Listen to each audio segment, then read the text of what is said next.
Sir, you're charged with especially aggravated kidnapping. You're also charged with aggravated assault, and you're charged with theft of a firearm worth less than $2,500. You're talking about stuff that is not relevant. Hello and welcome to the Court of Public Opinion. I am the Recovery Addict, and boy, do I have a case for you today. Why is the dog chewing on this guy? I think they have got the wrong guy there. Got the wrong guy, and the dog was biting him. He roughened him up quite a bit. There's a lawsuit. 9 out of 10 judges prefer watching the Recovery Addict live stream in their courtroom. The fireworks are not done. Now we're getting commentary on the case. Is that correct? I didn't ask you to interrupt me. Oh, for crumb's sake.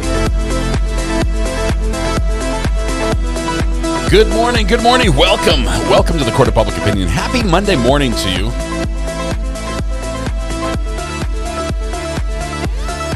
I am the Recovery Addict, still trying to get my studio quite plugged in, back in order. It was a great gig over the weekend. Fabulous, as a matter of fact. It went better than expected. Is that a possibility? Better than expected? That sounds terrible. Let's see here.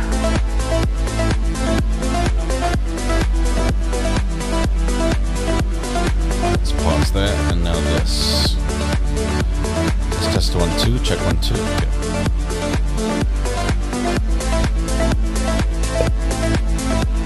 I think our sound effects are working. If one person, just one person will test them, we'll be ready to go. Now will you tell us if it's a Nickelback concert?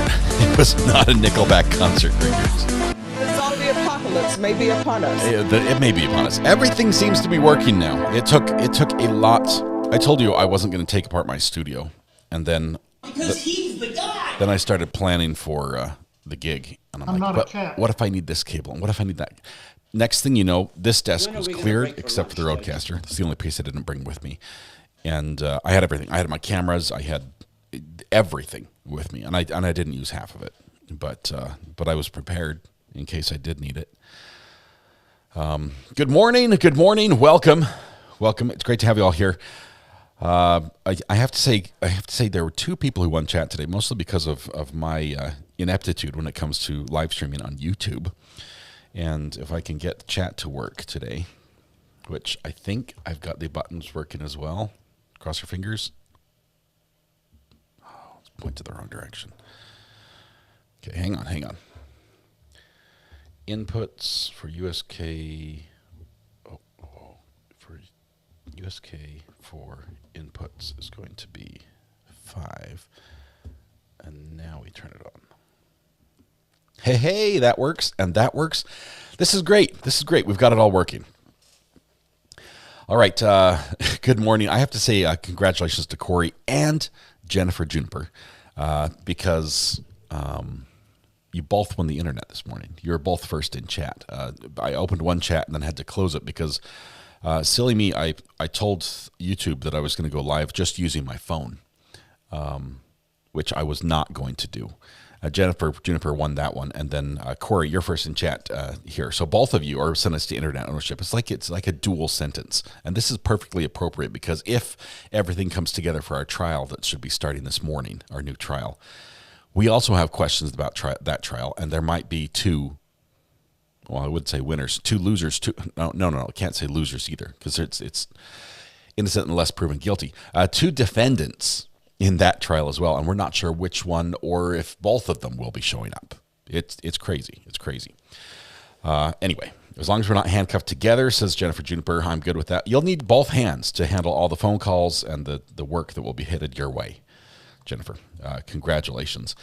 Hope you guys had a fabulous weekend. My gig was amazing. It was absolutely amazing. It was. I wouldn't say perfect because the mic preamp in my ATEM switcher, on my old ATEM switcher, which I was using for that gig, which I shouldn't have used. I should have taken the new one, and I forgot to do that. And so I took my old one, even though I said I was not going to do that.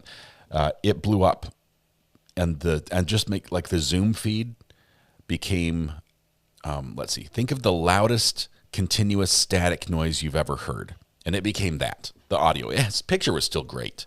So we had about 15 seconds where I scrambled The first about 5 seconds of it was loud static. I killed the audio, kept the feed going, troubleshot the whole thing, decided that I was going to reroute things through a different preamp, changed all the cabling, and brought the audio back up. So it was not perfect, but for some unforeseen, and it was just like random. We had not touched anything. It just decided to break right then.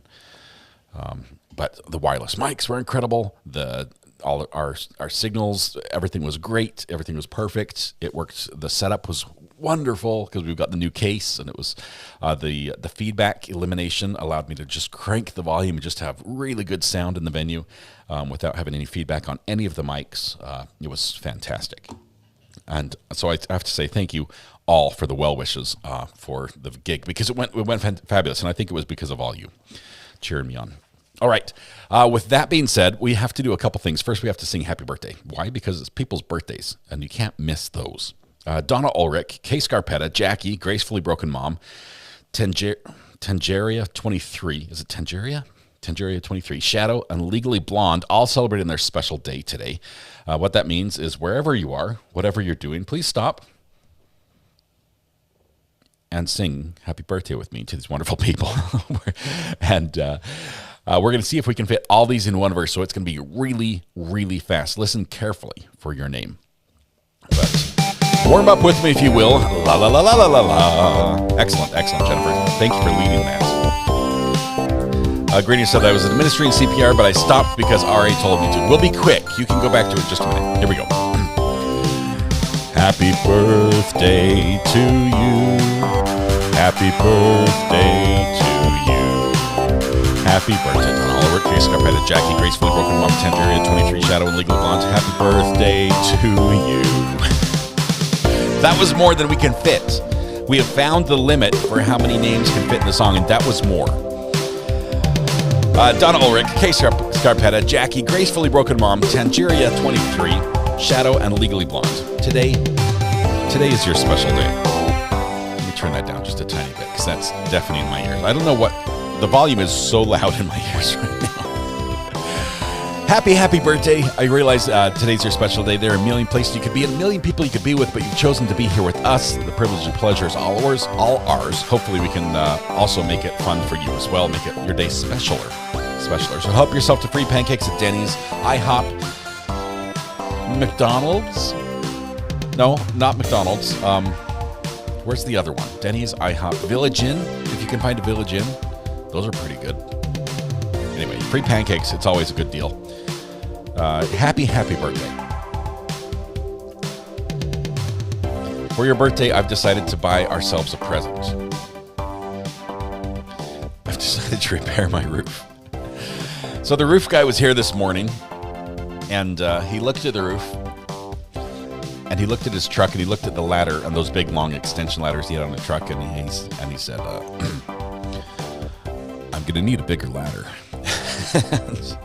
And I said, well, if you climb up over on this side of the roof and then pull your ladder up after you, then you can climb up on the next part of the roof and it'll be fine. So yeah, we have a birthday present coming to repairing the roof. I'm not sure if it's going to be this guy. Hang on, drum solo. After this one, ready? Let's do the drum solo and stop the music here. Okay, here we go. Everyone get your drumsticks out. It's going to be Remember the Toms. Da-da-da-da-da-da-da-da-da-da-da. Boom. I like that. So, here we go.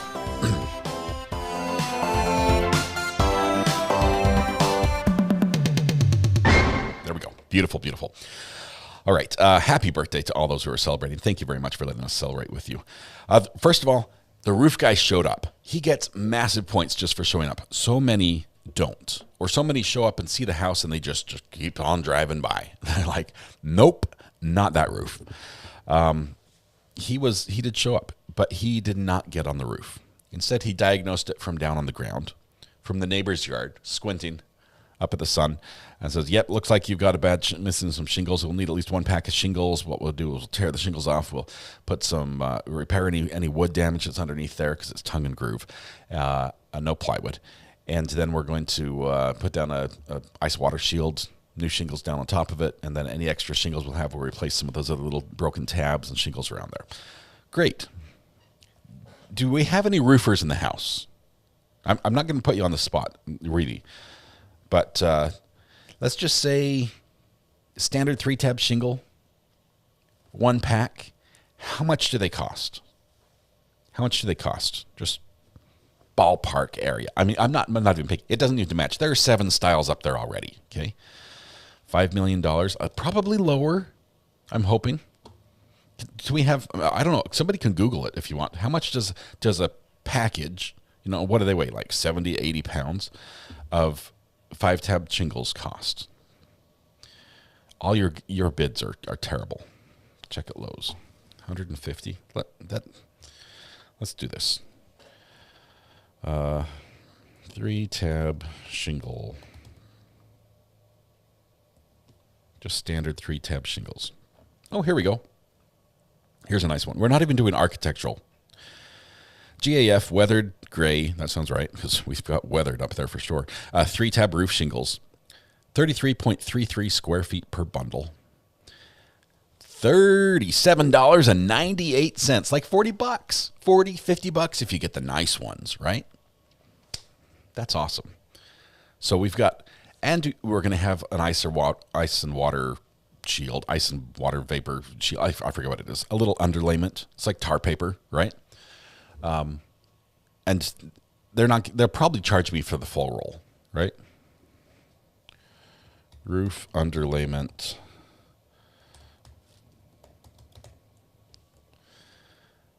Let's see.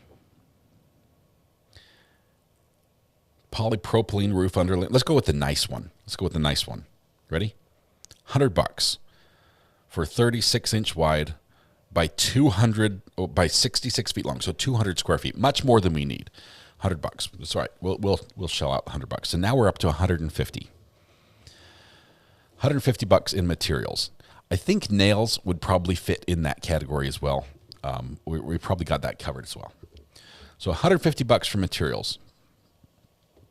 I'm trying to figure out where the other $1,300 goes to on the quote. Does it cost that much to get somebody to climb on the roof? Okay, for $1,300, I'm going to climb on the roof myself. I am not going to pay someone $1,300 to climb up on the roof and install $150 worth of stuff. I'm all about risk of life assessment. The roof guy's kids' braces, the roof guy's kids' boat. I'll do it for $500, says the millionaire labor. I'm going to live stream from the roof. There we go. I'll live stream from the roof. It can't be that hard. Scaffolding costs big bucks. They're not putting up scaffolding. They'll put up a ladder, and that's it. And they'll be done in 20 minutes. I kid you not. Anyway, we'll work on it ourselves. I am hesitant to announce our new court case because I'm waiting for them to fix their audio issue. What audio issue? This audio issue. The court hasn't started yet, but that's all we've got so far. If we don't have audio, we obviously can't take the case. But is that for the small spot or just the whole roof? That's the small spot. We cannot afford the whole roof. The whole roof, I kid you not, the whole roof is in 5 digits. It's not going to happen. Not going to happen. Nope. The quote sounds about right, says JPC. Yeah. Not that. All right. Anyway, so that's where we are with the roof. I'm going to do it. We've actually got our buddy who helped us build our Airbnb, who is a licensed contractor in the state of North Carolina, who was saying, hey, I can help you out. And I will gladly pay him his going rate. I think he charges, $50 an hour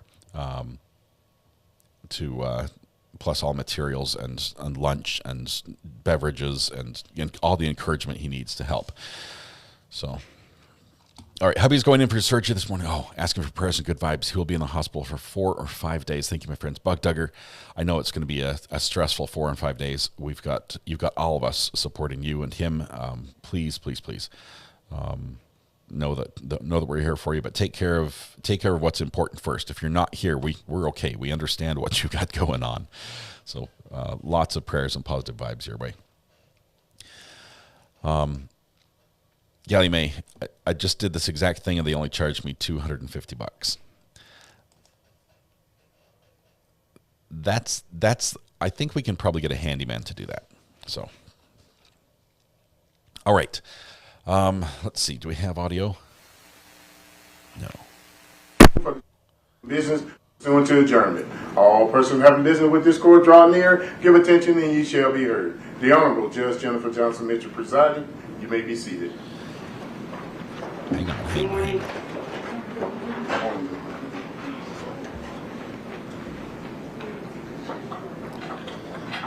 I need to fix my super source. Good morning. I'm just checking in for Jamarcus Johnson. It's my understanding that I guess he's going to be ordered back for tomorrow, or I'll tell him tomorrow is the day where you can bring him back tomorrow. Tell him I said be back tomorrow at 9 a.m. All right. Thank you.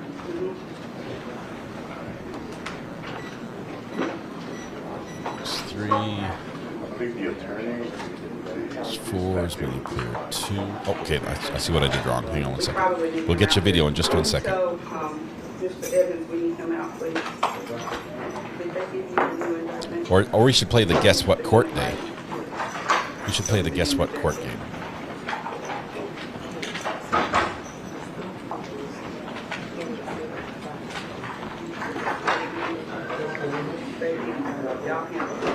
Sounds like Massachusetts.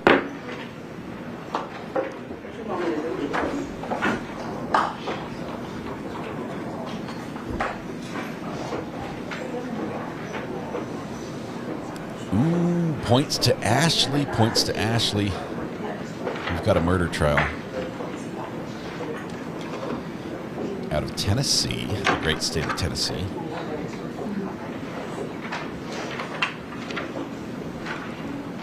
JPC, thank you very much.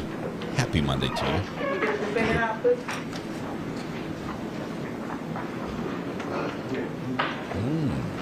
That wood paneling.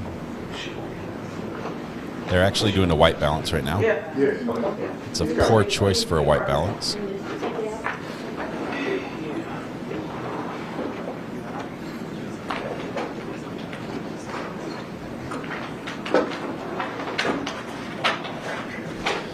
Ashley, I have so many texts I haven't read. I'm sorry. Ashley, can you tell us the county we're in? I'm trying to remember. Isn't this in Memphis? That is present in the courtroom, Your Honor. All right. We have some pre-trial matters we need to check up. I think there's some things we need to put on the record. First, this trial. Hang on. We're on the record and they just killed the audio. Nice.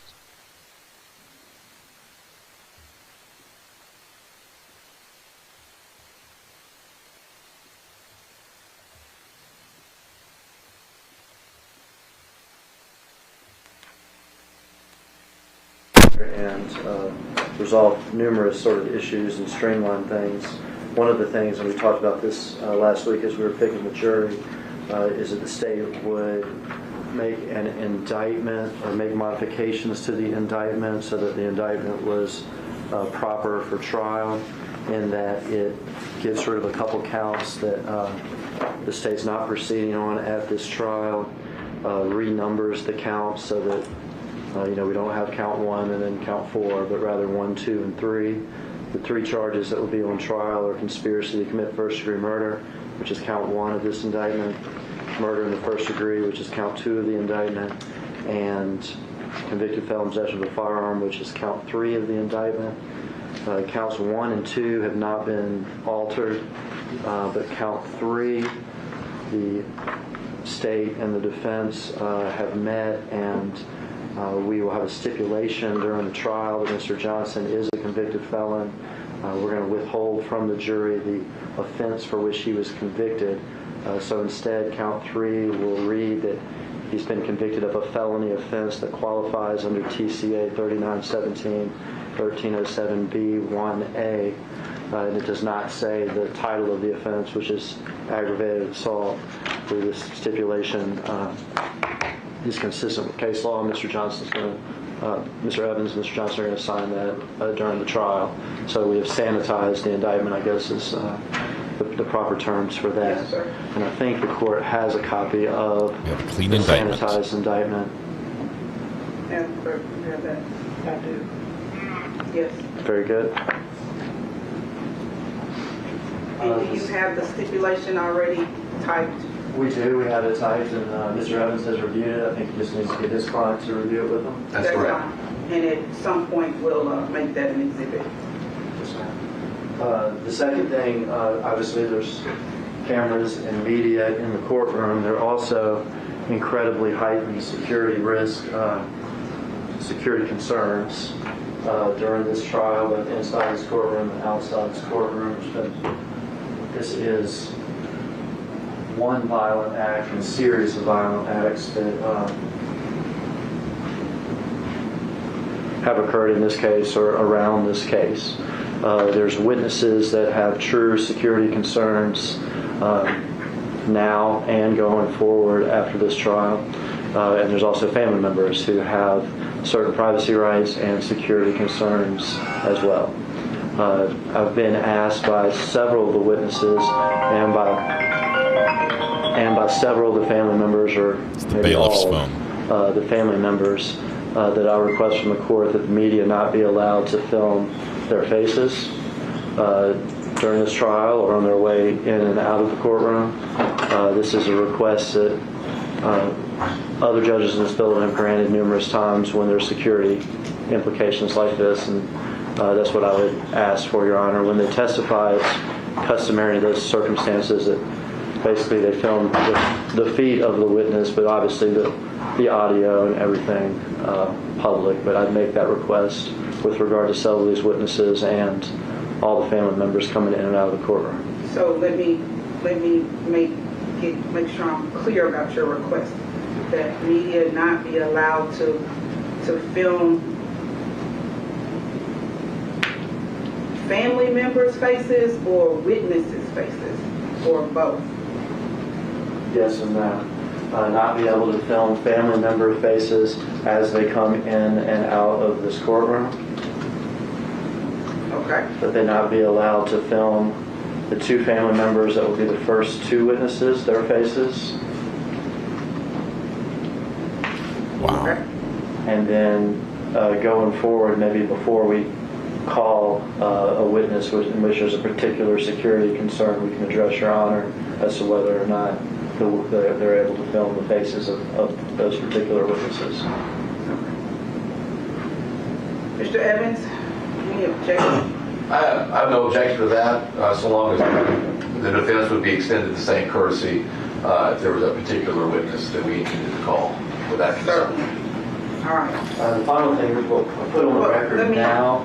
Let me address before we go further. You want to step aside so I can speak to Dean, my cameraman back there. Dean, so I'm going to grant the state's request that the family members, and whom you're going to know, because they'll probably be brought in very shortly together, that their faces not be filmed as they come in and out of court. Okay? Or that their faces not be filmed. I'm going to, this is a security risk. This is a high security issue in trial that we're trying here this week. So for the safety of the families, I'm going to order that you not film their faces. The first two witnesses the state has informed me will be family members. The court has no problem with you filming chest down, feet, but not their faces. You understand? I understand. Any questions? Yes. Yes. As long as we can do our due diligence. I mean, actually, because I know nothing of this case, I know nothing of anything here. I'm from out of state. Yes, sir. So I want to make sure that I do what you tell me. So I have no problem to say. The public information person, Ms. Whitaker, will let you know. Okay. This is going to be her job for right now. Okay. So let you know when family members are coming in, for you not to film those faces.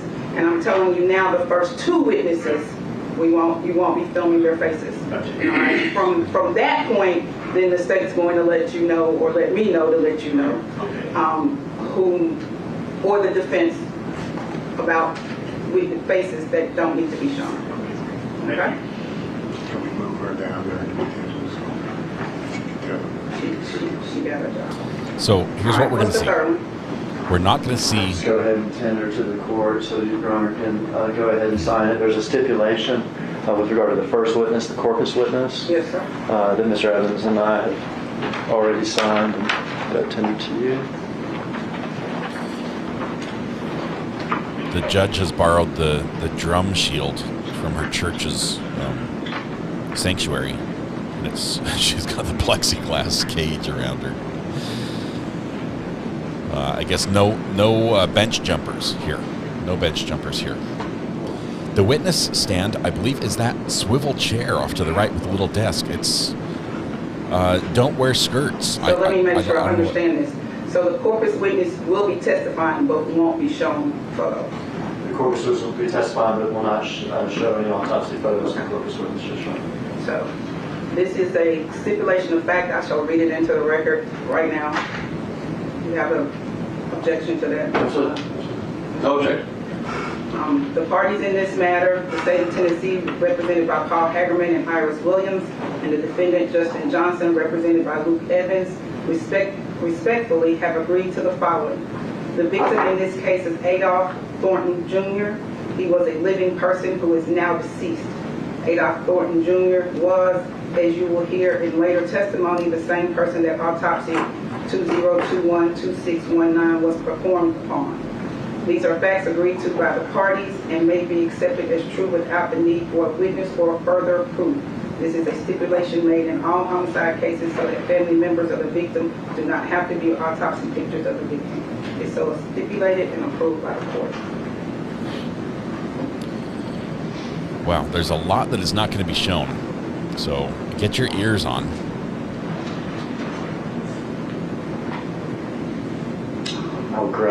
I'll grab that from your clerk. Right, let her First file witness. it. And then the final At some thing. point, you can read that to the jury. Yes, ma'am. We'll do it with the corpus witness, who will be our first witness. Okay. So Ms. Williams can get that from your clerk here in a second. The final thing, this is, Mr. Evans and I have both worked hard and had numerous meetings with each other in an attempt to sort of go ahead and address and with regard to pre-trial, many of pre-trial sort of matters. So let me put one thing on the record to sort of allay any concerns Mr. Evans may have, but also give the court the heads up. And it may be that with a couple of these witnesses, before they actually testify, we may need to have the jury out so your honor can admonish the witnesses with regard to one thing. There are other acts of violence. I think I mentioned other acts of violence that are related to this case. That at least two of the prospective witnesses are aware of, were present for, and these are acts of violence in which Mr. Johnson also personally engaged.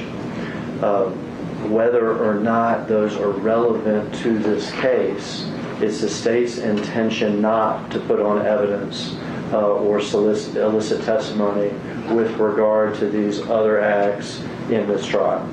And that's something Mr. Evans and I have talked about sort of at length, and we've come to sort of that understanding with each other. And so before that particular witness testifies, I think it'd be smart to have the jury out and just instruct the witness again that we're not going to talk about those other crimes.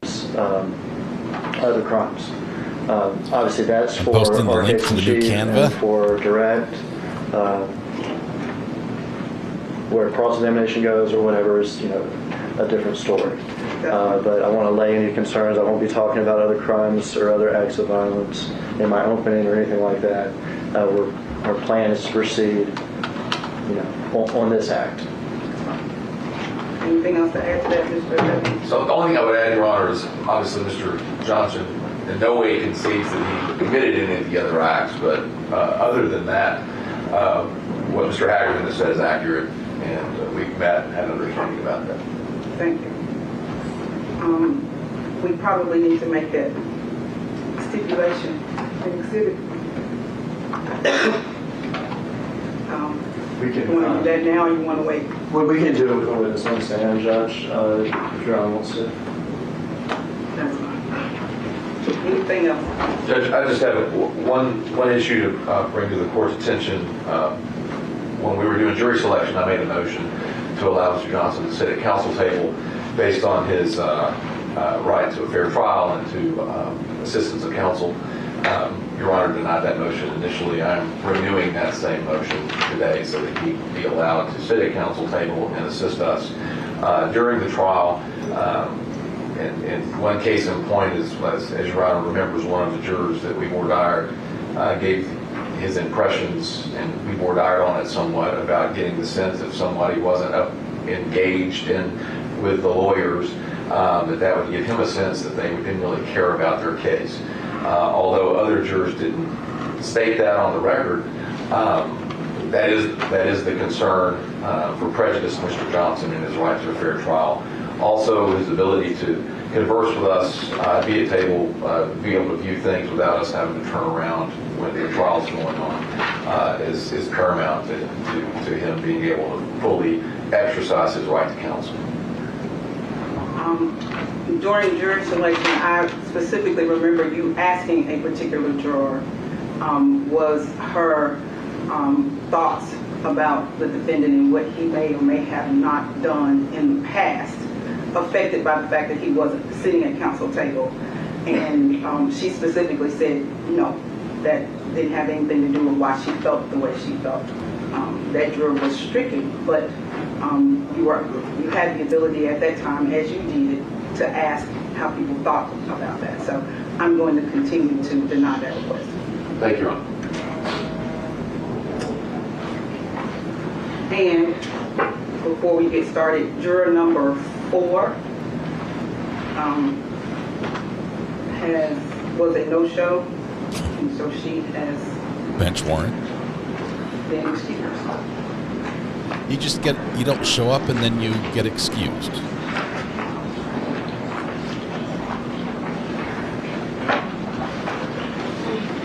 That's crazy. Pauline Phillips, thank you very much. Congratulations on the 18 months. Love it. Juror number 4 was a no-show and has been excused. That is just not right.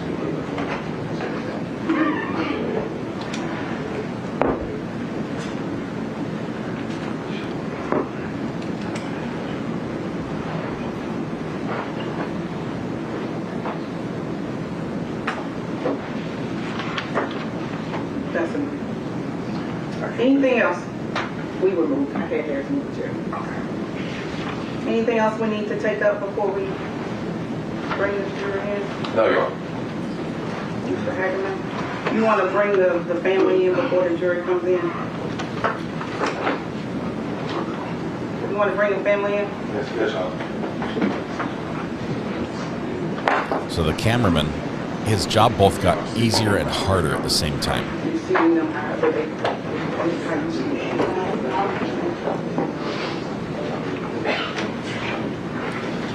Basically has a lot fewer things he can film in the courtroom. Pretty much. See, there's the defendant. There's the shot he can show there.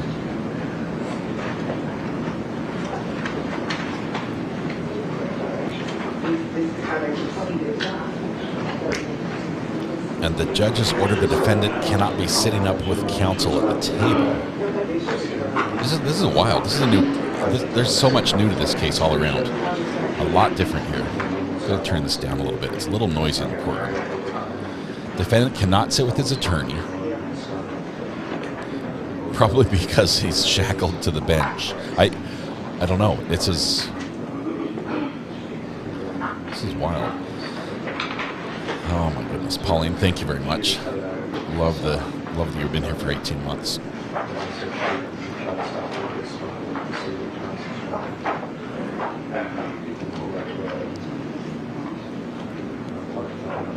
The witness stand is literally just a swivel chair. There's no bench or bar or table in front of you. It's just a swivel chair. And so we're going to see everybody's feet if we can't see their faces. It's going to be one of those shows. You think this is like an OnlyFans courtroom. Andrew C., a member for 17 months, is happy to be here. Thank you very much. We're going to work on the audio. We're working on it right now.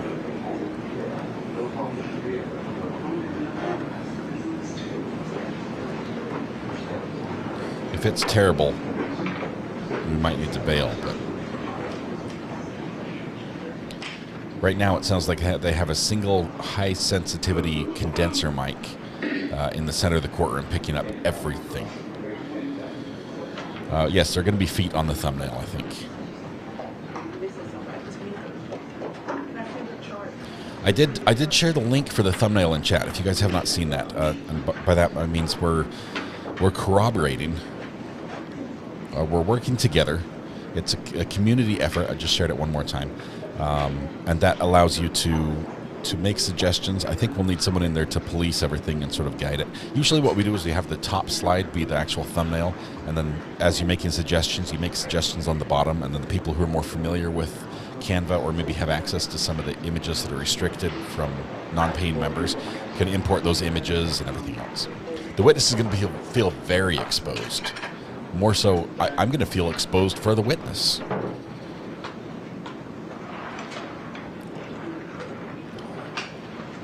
Crystal H, we did sing happy birthday already. Is it your birthday?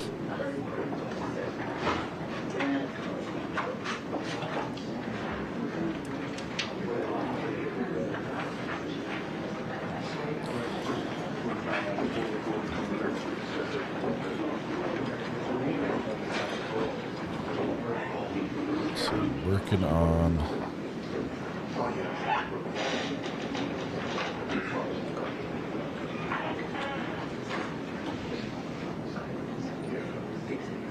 Let's see if we can get better audio here.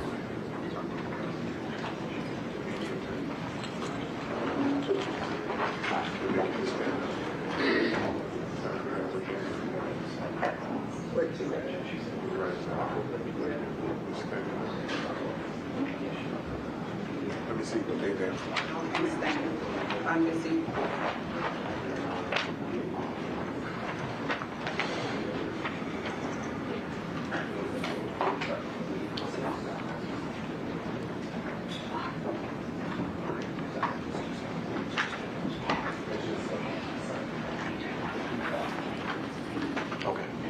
We're going to crank that down here for a minute.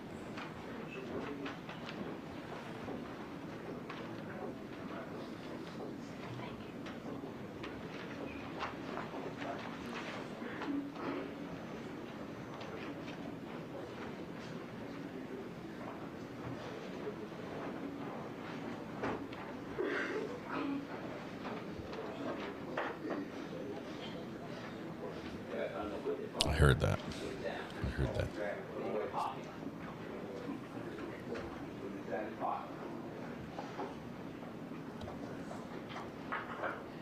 We ready?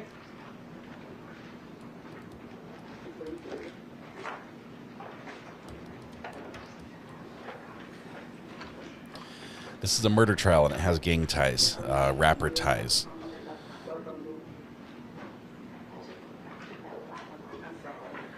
This is the Young Dolph murder trial. In Tennessee, Justin Johnson is our defendant. That's who you're seeing on trial on the picture right here.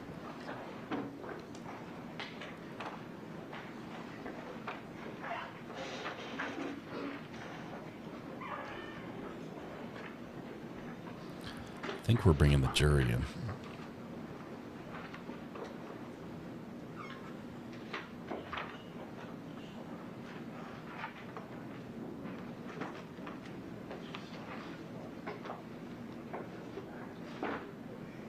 So I forgot we were going to have still cameras in the back.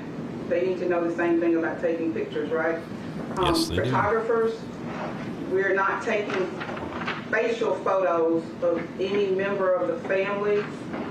We're also not taking facial photos of the first two witnesses, okay? Feet, chest down, but no facial photos. There may be more witnesses to come that you'll have to do the same thing for, but we'll let you know as they come. This is day one.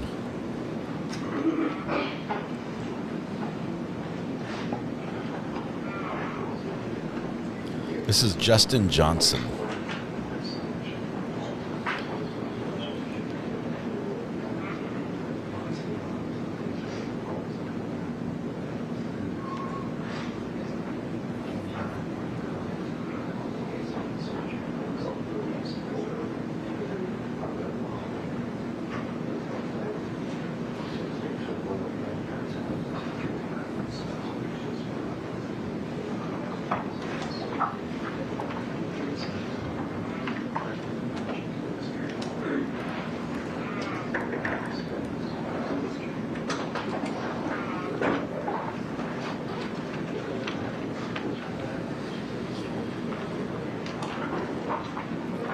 So why do they not want them on camera or photographed? They say it's a security concern. Basically, if it's gang related, people are worried about their identity getting out and there being retribution. And so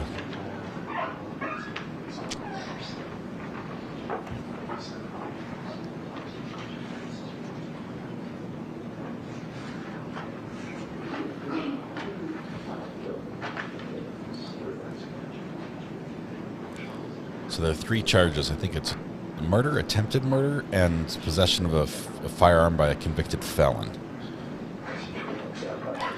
Catherine, welcome to the gallery. Thank you for your continued support of the channel.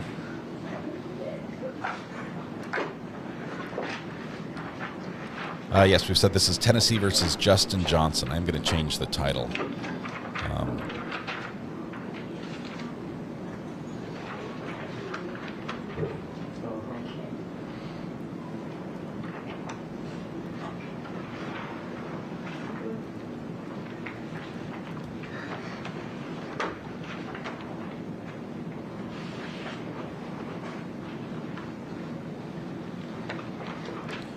Tennessee does things a little bit differently. First of all, their courtroom is from the 70s.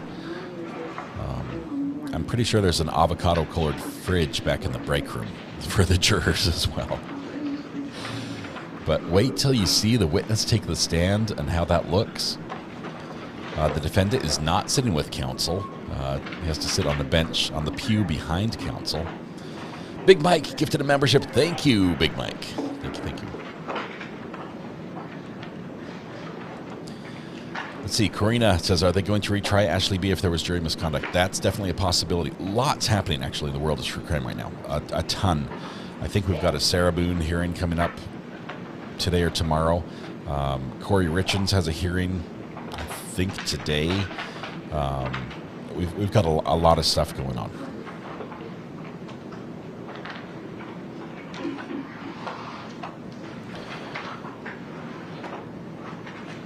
Lady Tammy, I do block some key political figures' names from both major parties because we're a Pickles, not Politics channel.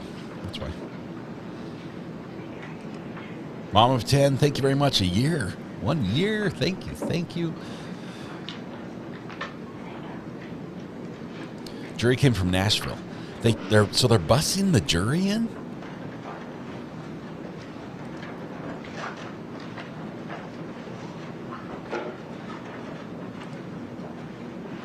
Oh, Jojo, I have to disagree with you. I'm a big fan of guac, but I don't like it on furniture. Either guac or the guac color on furniture.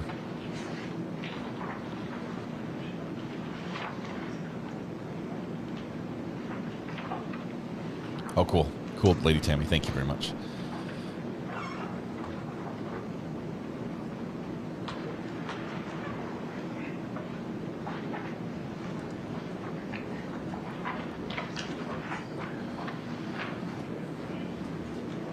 It's like the only safe shot the cameraman has right now. Can't show any family. Can't show the first 2 witnesses, unless we just look at their feet, or basically just chop their head off. Which, I mean, not literally, but like camera-wise.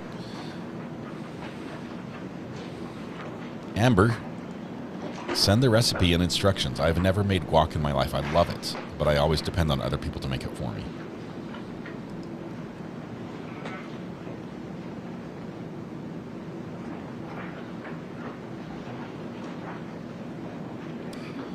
We are starting a new trial. This is day 1. Jury has been selected. This is a murder trial. Justin Johnson's being tried by the state of Tennessee for his role in the killing of young Dolph, who was a rapper, a Memphis rapper. There are definitely gang implications here, so I'm sure at some point we will play Big Deal, the hit single, one-hit wonder.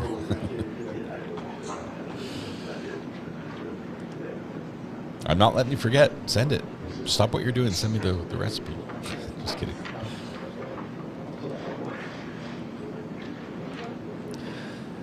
It would be better, but it's also going to depend on the air conditioning, which sounds like we have a very active air conditioner running and hard walls. It's better than like an entirely wood courtroom. Is that what that is?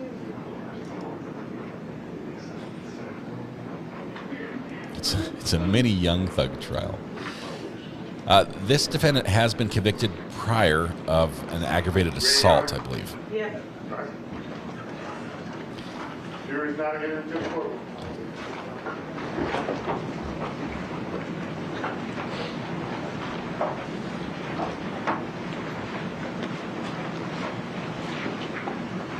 You can remain standing.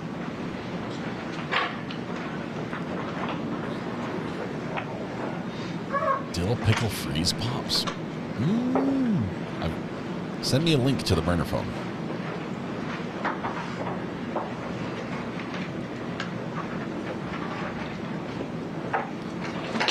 This court, I believe, is in Memphis, Tennessee. Raise your right hand, please.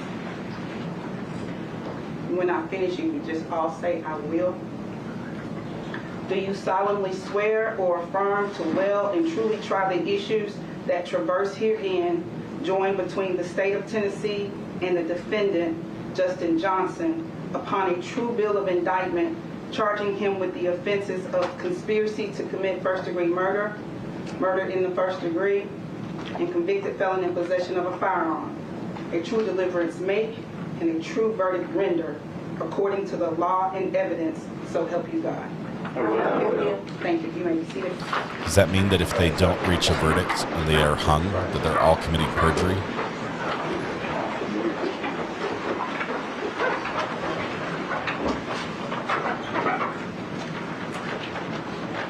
What do we count today? What's our counter going to be?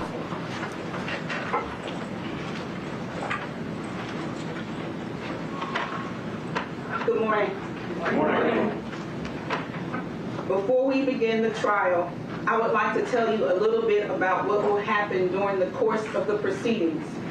I want to describe basically how the trial will be conducted and what the attorneys, jurors, and the judge will be doing over the course of the trial. At the end of the trial, I will give you more detailed instructions on how you are to go about reaching your decision. But now I simply want to explain how the trial will proceed. The defendant has been charged by the state of Tennessee with a violation of state law. The document containing the charges is referred to as an indictment. An indictment is the formal accusation charging the defendant with a crime and is not evidence of anything. The defendant has pled not guilty to all the charges.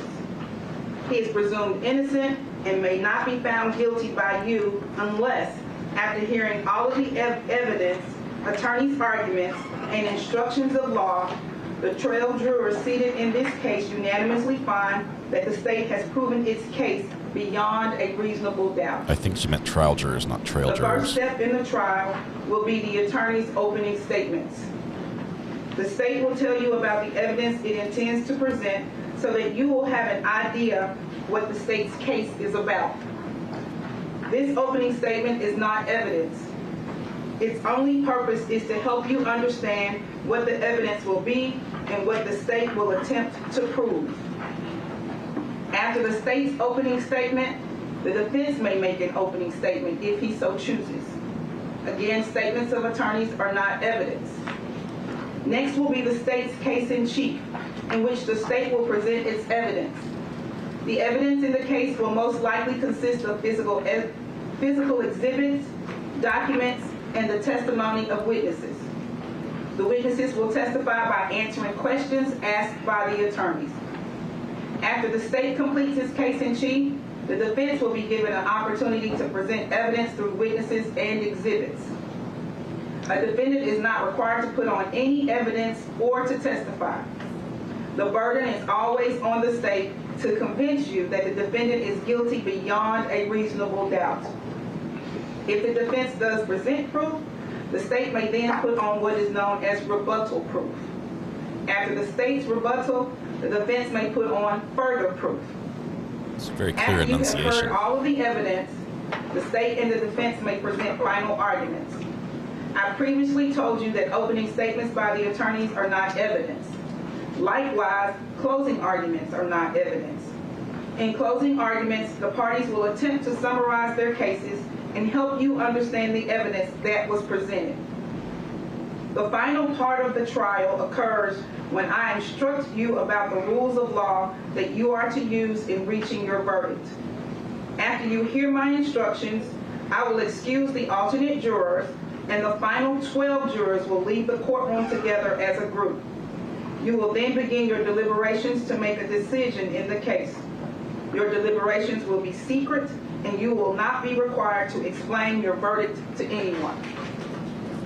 Now that I have described in outline form the trial itself, let me explain the functions that you and I will perform during the trial. I will decide which rules of law apply to the case. My decisions will be reflected in my responses to questions and objections the attorneys raised during the trial, as well as in my final instructions. It is your job to determine what the facts are from the evidence. You must then apply the law in my instructions to the facts, and from that application, you will arrive at your verdict. The state has the burden of proving the guilt of the defendant beyond a reasonable doubt, and this burden remains on the state throughout the entire case. Keep in mind that the defendant is presumed to be innocent of the charges against him. Thus, the defendant is not required to prove his innocence, to have his attorney make any statements or arguments, or to produce any evidence. You as jurors must decide whether the state has proven beyond a reasonable doubt that the defendant has committed the crimes charged in the indictment. You must base that decision only on the evidence in the case and my instructions about the law. An important part of your job will be making judgments about the testimony of the witnesses who testify. You should decide whether you believe what each person says and the importance of his or her testimony. In making that decision, I suggest that you ask yourself a few questions. Did the person impress you as honest? Did he or she have any particular reason not to tell the truth? Did he or she have a personal interest in the outcome of the case? Did the witness seem to have a memory of the events he or she testified about? Did the witness have the opportunity and ability to observe accurately the things he or she testified about? Did he or she appear to understand the questions clearly and answer them directly? Did a witness's testimony differ from the testimony of other witnesses? These are a few of the considerations that will help you determine the accuracy of each witness's testimony. In making up your mind and reaching a verdict, do not base any decision on the fact that there were more witnesses on one side than on the other. Likewise, do not reach a conclusion on a particular point just because more witnesses testified for one side on that point. Your job is to think about the testimony of each witness you heard and decide the facts. Some of you have probably heard the terms circumstantial evidence and direct evidence. These are the two basic types of evidence that exist in law. Direct evidence is direct proof of a fact, such as the testimony of an eyewitness. Circumstantial evidence is proof of facts from which you may infer or conclude that other facts exist. I will give you further instructions on these as well as other matters at the end of the case. Keep in mind that you may consider both kinds of evidence, which are considered to be of equal value in the law. The court will not provide you with a transcript of the testimony at the end of the trial. Therefore, you must listen very carefully to the testimony. Each of you will be allowed to take notes during the trial for your own use during your deliberations. You are not required to take notes. Independent memory can be as accurate as written notes. During the course of the trial, you should not talk with any witness, defendant, or an attorney involved in this case. Please do not talk with them about any subject matter whatsoever. You may see them in the hallway, on an elevator, or at some other location. If you do, perhaps the best standing rule is to not say anything. You also should not discuss this case among yourselves, until I instruct you on the law and you start deliberating at the end of the case. It is important that you wait until all the evidence is received and you have heard all of my instructions on the rules of law before you deliberate among yourselves. We're going to warp back in time about 30 you will seconds. receive all of Really the evidence quickly. you may properly consider to decide the case. Okay. Because of this, you should not attempt to do until all the evidence is received and you have Audio's heard better. all of my instructions on the rules of law before you deliberate among yourselves. During the course of the trial, you will receive all of the evidence you may properly consider to decide the case. Because of this, you should not attempt to do any research on your own or gather any information on your own that you think might be helpful. I do not know if there will be any media reports in the newspaper, on television, on the radio about this case. You are not permitted to read, watch, or listen to any reports. You as jurors must base your decisions solely on the evidence you hear in the courtroom. At times during the trial, an attorney may make an objection to a question that is asked by another attorney or to an answer that a witness may give. This simply means that the attorney is requesting that I make a decision on a particular rule of law. Do not draw any conclusions from the fact that an objection was made or from my ruling on that objection. My rulings only relate to the legal questions that I must determine and should not influence your thinking. If I sustain an objection to a question, the witness will not be permitted to answer the question. Do not attempt to guess what the answer might have been had the witness been permitted to give it. Oh, I want to do that. Similarly, if I tell you not to consider a particular response that was made or statement that was made, you should put that statement out of your mind and you may not refer to that statement in your later deliberations. You may not ask questions. It is your responsibility it is the responsibility of the attorneys to present the evidence. You must decide the case on the evidence presented to you. Finally, during the course of the trial, I may have to interrupt the proceedings to confer with the attorneys about the rules of law that should apply. In some cases, we may have bench conferences in the courtroom outside of your hearing. And in some instances, I may ask you to retire to the jury room while we discuss a matter out of your presence. I will try to avoid as many of these interruptions as possible. We will try to resolve some of these things in the morning before we get started. I ask your patience because these interruptions are necessary points in the trial where we have to resolve legal issues. In the long run, they save time for us all. If after your deliberations, you find the defendant guilty of any offense, the court will set the punishment at a separate sentencing hearing. The jury will not be involved in setting the punishment. This completes my opening comments to you. We will now proceed with the reading of the indictment.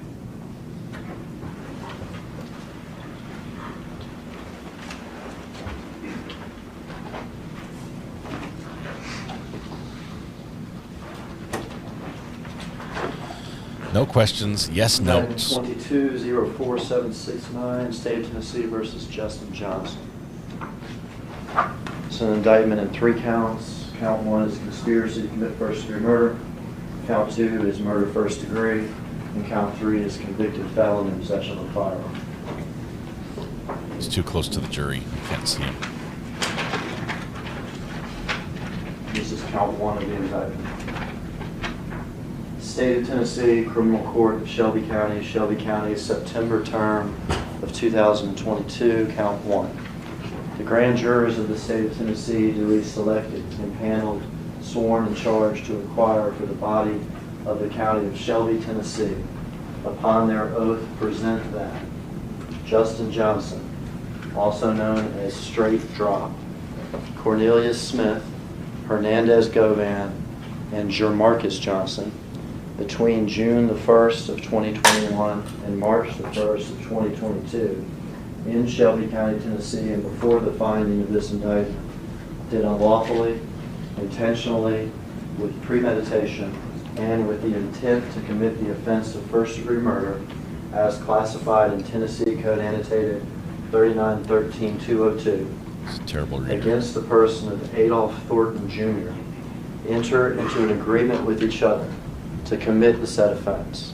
The said Justin Johnson, also known as Drake Johnson, Cornelius Smith, Hernandez Govan, and Jamarcus Johnson, acting for the purpose of promoting or facilitating the commission of the said offense, and agreeing that one or more of them will engage in conduct that constitutes the said offense.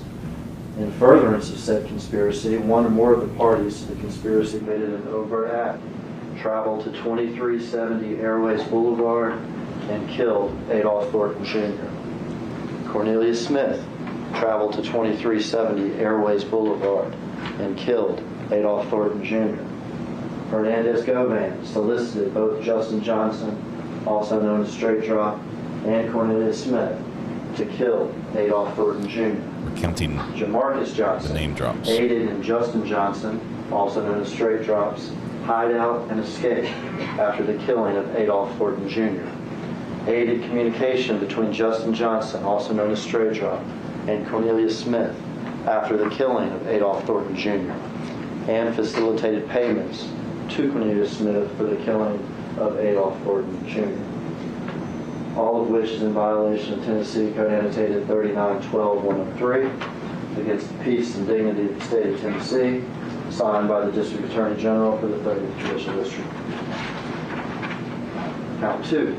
State of Tennessee, Criminal Court of Shelby County, September term 2022. The grand jurors of the state of Tennessee, duly selected, impaneled, sworn, and charged to inquire for the body of the county of Shelby, Tennessee.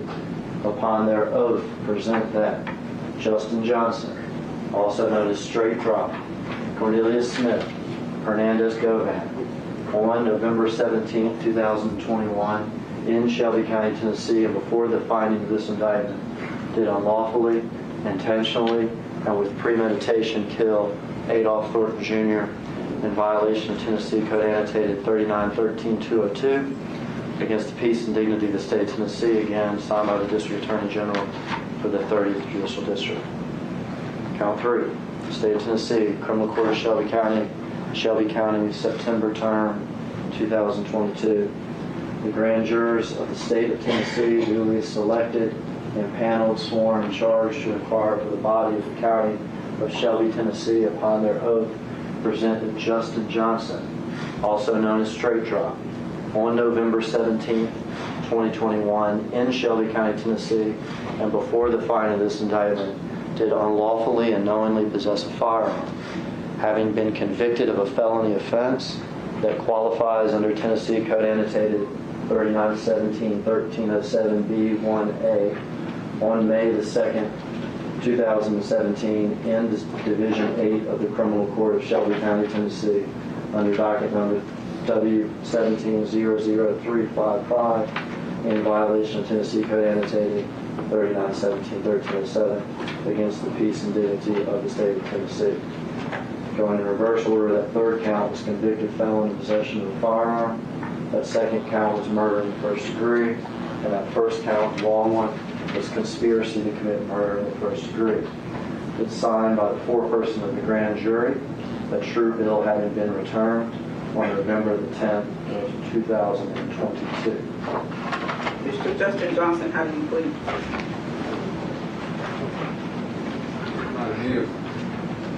Mr. Johnson pleads not guilty, Your Honor. Thank you.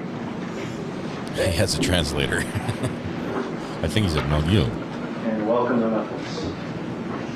Welcome to Memphis, he Two says. things first. I told you last week. There's going to be cameras. There's going to be TV cameras. You hear them clicking, you know, right now. When you stood up to take the oath, you probably heard them clicking too. But like we told you last week, and what the judge has instructed each and every one of them. Back again, sorry. Is that last week, and what the judge has instructed each and every one of them is they cannot film y'all at all. When those cameras were clicking when you stood up to take the oath, they were taking pictures of your judge. As I'm talking to you now, they're taking pictures of me, but not y'all at all. Not at all. The name drop counter is anytime a gang name or rapper name is like used. I told you not last just week. straight drop. But We don't have the big Young Dolph. windows looking out into the city. We don't have the fancy wood benches in the back. Our room is a third of the size of what we were in last week. That wood behind it, probably not even wood. It's fake wood paneling from 1970s. We got a lot of carpet. We got a lot of carpet.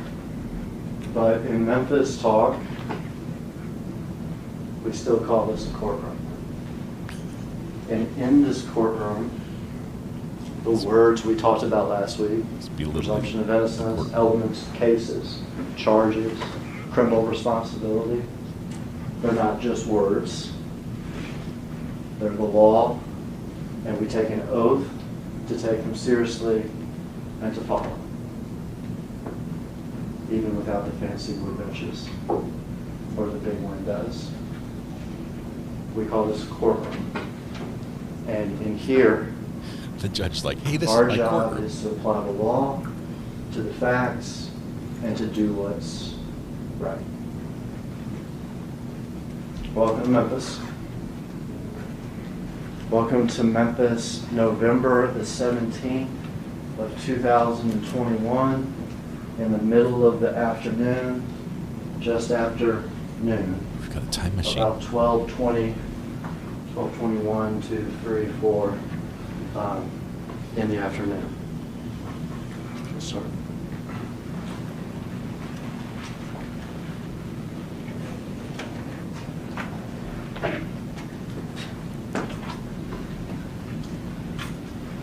You can stop there.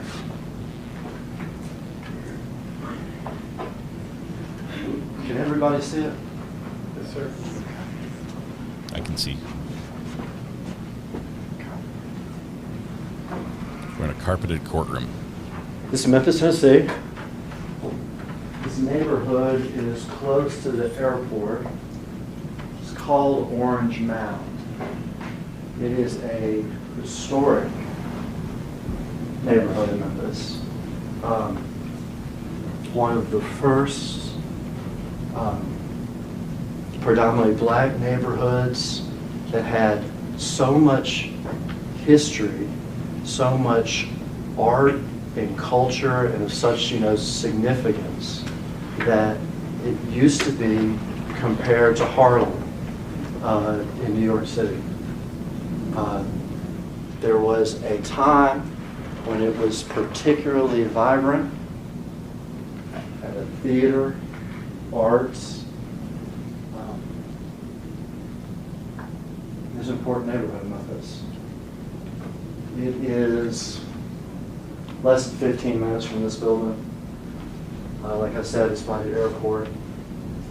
In the 80s and 90s, it became riddled with crime, with drugs, with poverty, with gangs. It is trying hard nowadays to make a resurgence, to go back to what it was. There are families that have lived there for decades, generations. There are businesses and other things that have been there for decades. What we're looking at here is one of those Memphis businesses, a family business. This is the storefront of Makita's Cookies. This is the front of the store. This is its parking lot in front of it. Makita's Cookies, they sell butter cookies basically. Some have icing on them. It's a simple. What color is the icing? Butter cookie. People say they're real good. In Memphis, they say they're fire. So we got a cookie store that sells fire butter cookies in the middle of the day at 12:21 in the afternoon.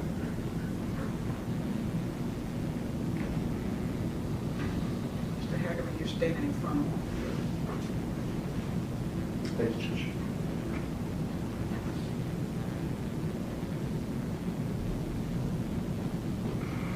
You can stop it here, Myers. All right, so in 2021, people thought that was like a Lamborghini or something, because they hadn't seen the new Corvettes yet, really. They weren't around. That is, in fact, one of those new Corvettes. It has a special wrap on it, is what they call that.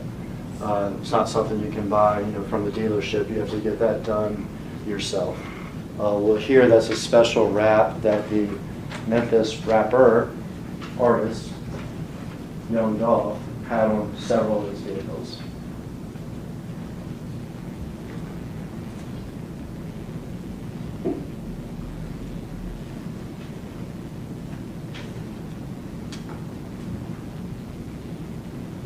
There's a couple times in this video we'll just have to wait, but it's a matter of seconds, and it's the last seconds of his life, so we can wait for him.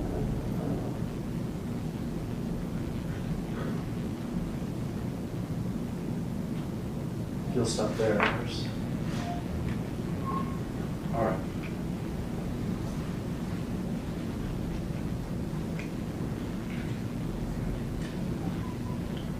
This taller man here in the yellow shirt, blue jeans, white shoes. His name is Adolph Thornton Jr. You've heard me read it a couple times now. He grew up in Memphis. The neighborhood he grew up in was Castalia, not terribly far from this, also a neighborhood in South Memphis. You'll see a member of his family testify this week, and she'll tell you a little bit about his background and his family. I'll tell you a little bit about him right now, though. He is an ambitious young man who is a rapper, Memphis rapper, who rapped about the things that he saw growing up and that he sees in his neighborhood in Memphis. Some of that is drugs, some of that is violence, some of that is crime, some of that is gangs. Whether or not we agree or disagree as to whether or not that subject matter, are things we should be listening to or not, I can assure you it's real. He rapped about stuff that was real. He rapped about stuff that was real.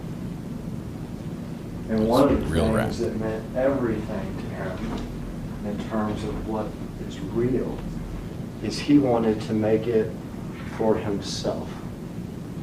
He wanted to make it for himself. He wasn't interested. He wasn't interested in joining others. He wasn't interested in being promoted by other people. He was all about making it himself. He felt like when he grew up, he called it his come up. That's what he called it, his come up. That it was rough and hard, but it was important that he got through it himself, and he wanted to make it for himself. And he made it for himself as a rapper, as an artist. Young Dolph became famous, shortened to Dolph. Very famous. Wanted to make it by himself. Wanted to be self-made, but it wasn't just about him.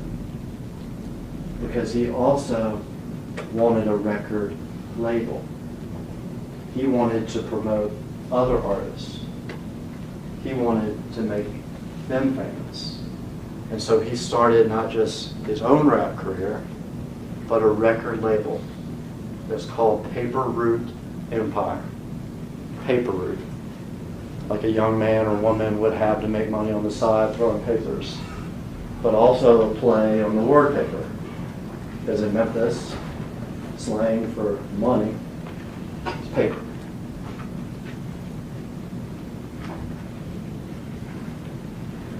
It's sometimes abbreviated PRE, Paper Route Empire. And that is Dolph and the rappers that he promoted.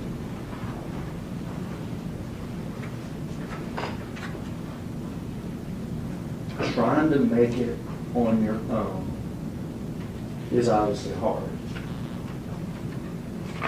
In this game, trying to make it on your own can create enemies. PRE, Paper Route Empire, his label, is not the only label in Memphis. He's not the only famous rapper in Memphis.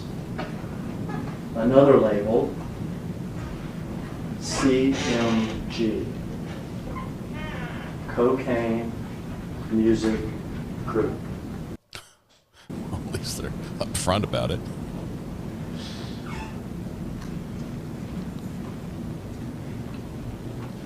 And they became an enemy.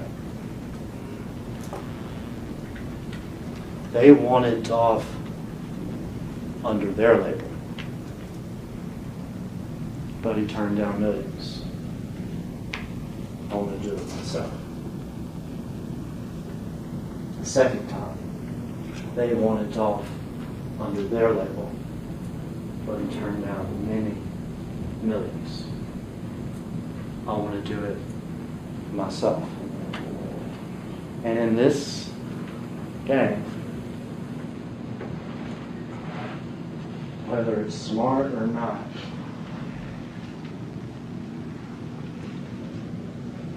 there are things called, just in Memphis, we call them diss tracks, D-I-S-S. A rap where I may insult, level whatever sort of insults and everything else I want to in the song itself. Keep me honest, how many did I miss? And Dolph had plenty of those. And he had plenty of those directed at this other label, the Cocaine Music Group, at their artist, and at their number 2 person. His name is Big Joke, the number 2 person of Cocaine Music Group. Through the years, and I'm talking years before what we're going to watch, having nothing to do with Mr. Johnson on trial, there were highly publicized incidents of violence directed by CMG against Dolph. He even wrote songs about it. Bulletproof, 100 rounds. And he also spewed out the disses and the insults.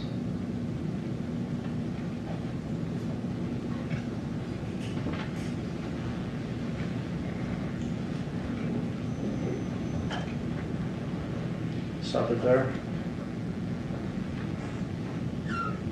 This man here got out of the car with Dolph.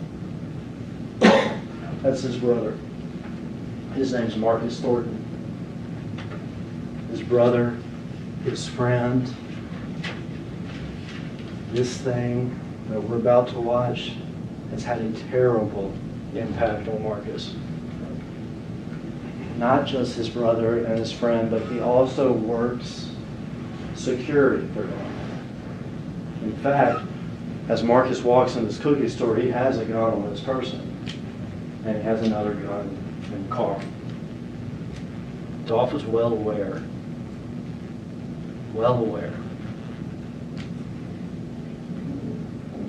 of the threats and the violence from CMG that were constantly hanging over him and his people.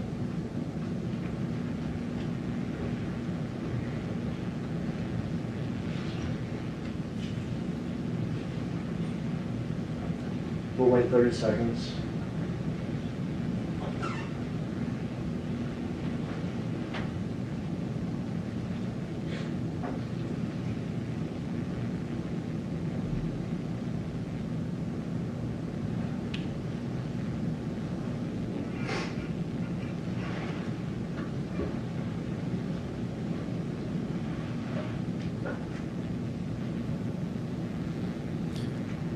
Okay, I think that's our suspects pulling up right there. Stop it there. Oh, whoa, whoa, whoa, whoa.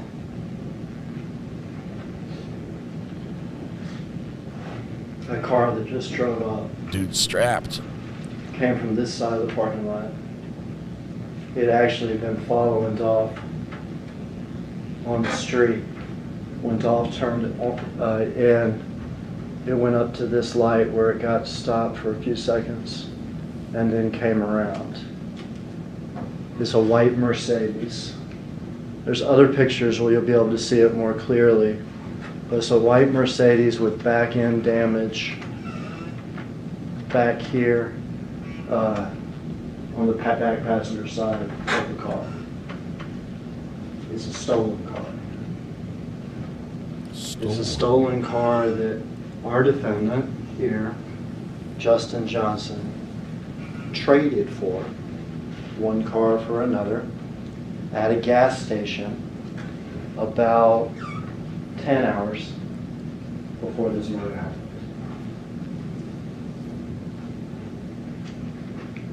This man got out of the passenger side of the white Mercedes. Door's still open. We saw him run to the parking lot. He's here with a large semi-automatic weapon. He's in a hoodie, he's got sweatpants, and he's got white shoes. We'll see a second man come out of the car too. Those two men that we're going to see come out of the car, they're going to gun Dolph down. He's inside the business. He has walked over to sort of where the bathrooms are in the business. He's as close as I am to y'all. There's the window, and he's getting shot through the window. Both of these men will shoot. This one in particular, it looks like he's never shot this type of gun before. It's because he probably hadn't. The second man out of the car who's driving is our defendant, Justin Johnson. Neither one of these men are professional hitmen. If it looks like they don't take tactical shooting stances, it's because they don't. It's more of the pray and spray method. Let's watch Mr. Johnson get out of the car.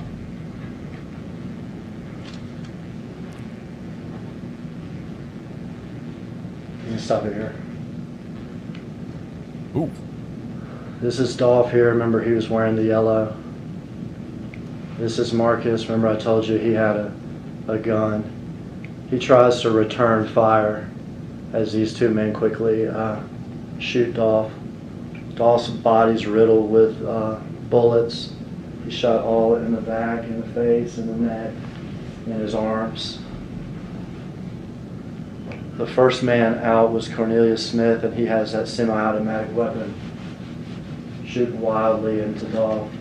The second man out was Justin Johnson, who has a handgun, who's firing at Dolph as he lays on the ground. Marcus Thornton starts firing back once he hears the shots. Now we see him emerge from the building. Can't tell in the video, but Marcus actually hits Cornelius in the shoulder, shooting back. I want to spend some time with two things. This Mercedes, these two people, Justin and Cornelius, They didn't fall out of the sky on a Wednesday at 12:20 in the afternoon at a cookie store. They had been looking. They had followed them. And for them, this is just business.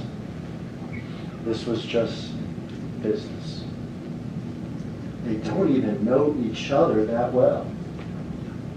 Let's start with Cornelius.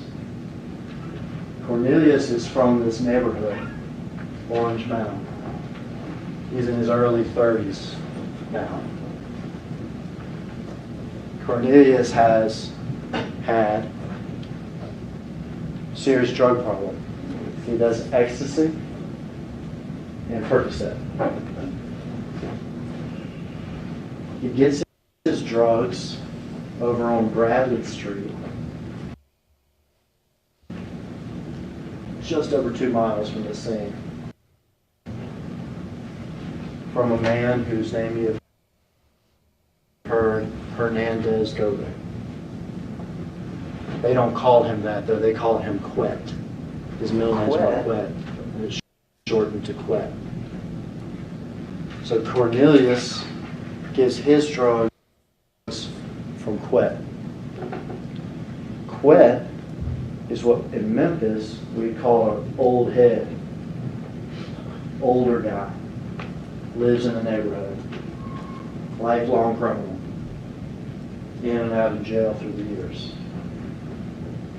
Quet sells drugs. Quet gambles on sports like crazy, online sports stuff. And then Quet tries to identify young rappers and tries to shop them to CMG. Hope hit it big. Years ago, he and his brother missed out on one of those big rappers. But Quet knew a young rapper who he was in the process of shopping to CMG. And that young rapper is Justin Johnson, who goes by Straight Drop. Sometimes I just call him Drop.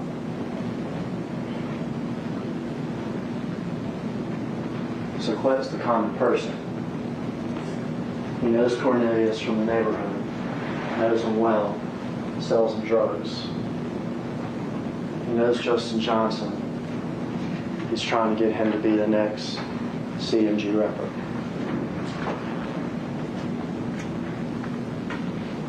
But not just that. The business is not just rap. Because Big Chook, person I told you about before, that number 2 guy at CMG, he's put out a hit. A hit. $100,000 to whoever kills Dolph. He has met with Justin. He has met with Cornelius.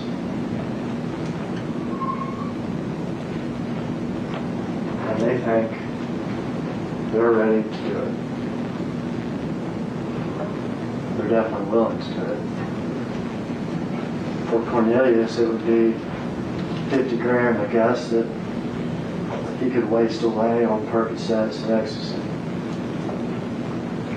For Justin, it's 50 grand, but also a chance to make it big with CMG. To become the next famous Memphis rapper. Straight Drop. They were sent here. They were sent here.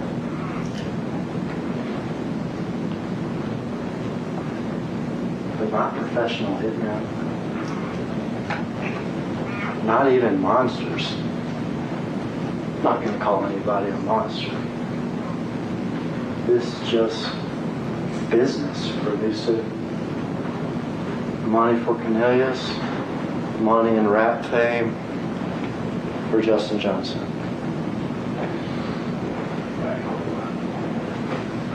They did the best they could, really. Stolen car. Better to use a stolen car that can't be traced back to me.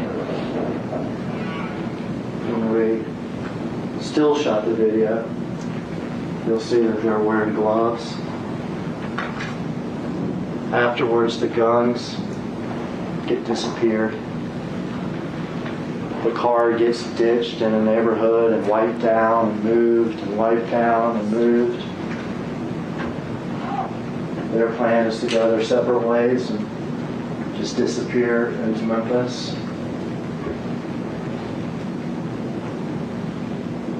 They did the best they could.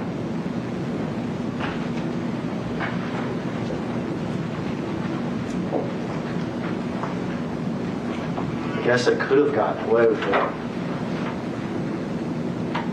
If you get the guns gone, if you get the car wiped down, get the car hidden for long enough, you're wearing masks, you're wearing hoodies, you're wearing gloves. Do it so quick, but it takes seconds. You get in, you get out, you get separate, you get disappeared, and I guess you get away with it.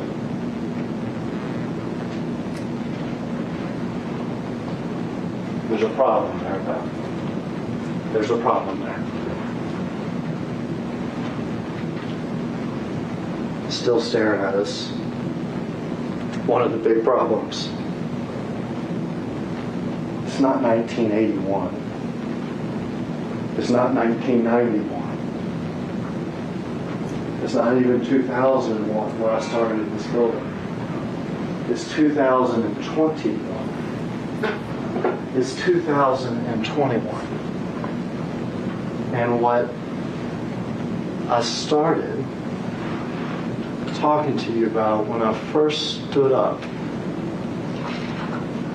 what you didn't think about, what we don't think about almost ever anymore. These places have cameras. Places have cameras. It's the hotel lobby. It's walking into the building. It's this courtroom now. A lot of places that have cameras. And also what we don't think about, we didn't have to in 1981 or 91, whatever, is we carry phones around.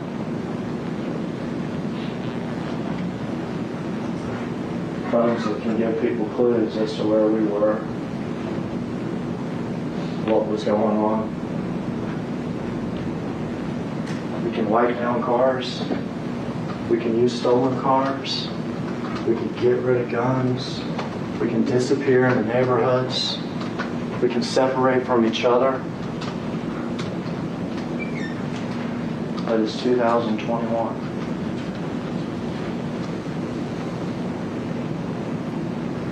And I guess I didn't think about that. We back up the video about 3 or 4 seconds. All right, we can stop there. All right, so what we saw before was this man first. Remember the one with the automatic weapon, the larger of the 2 weapons? He got out of the car first from the passenger side. He ran around and shot the gun wildly into Dolph. We're concerned in this trial. Now, Mr. Smith is charged with murder too. So is Mr. Govan. And we've heard that Jamarcus is charged with conspiracy, but in this trial, this is Justin Johnson's trial. This is Justin Johnson. He is wearing tennis shoes that have white soles. See this one better in this shot. White soles, they're black with a little white stripe. There are times in the video where you can see his socks, and they're white socks. He's wearing gray sweatpants. In fact, there's angles in the video that you can see that this gray sweatpant on this left leg has a little silver-like emblem on it, real small. It's shiny sometimes. He's wearing gloves. See it maybe better there. He's wearing a black hoodie. He's wearing a mask, and he's wearing a Bass Pro hat. All right, so black tennis shoes, the white sole, white stripe up the middle of the tennis shoes, white socks, gray sweatpants. There is a little emblem that you can see in some angles on the leg. Black hoodie. Here during the shooting, he's wearing a mask, and he's got a Bass Pro hat. Bass Pro store is only not even a quarter of a mile from where we're sitting, right here. There's other angles and other still shots where you can clearly see it's a Bass Pro hat. And there's other angles where you can see the little emblem that he has on his sweatpants.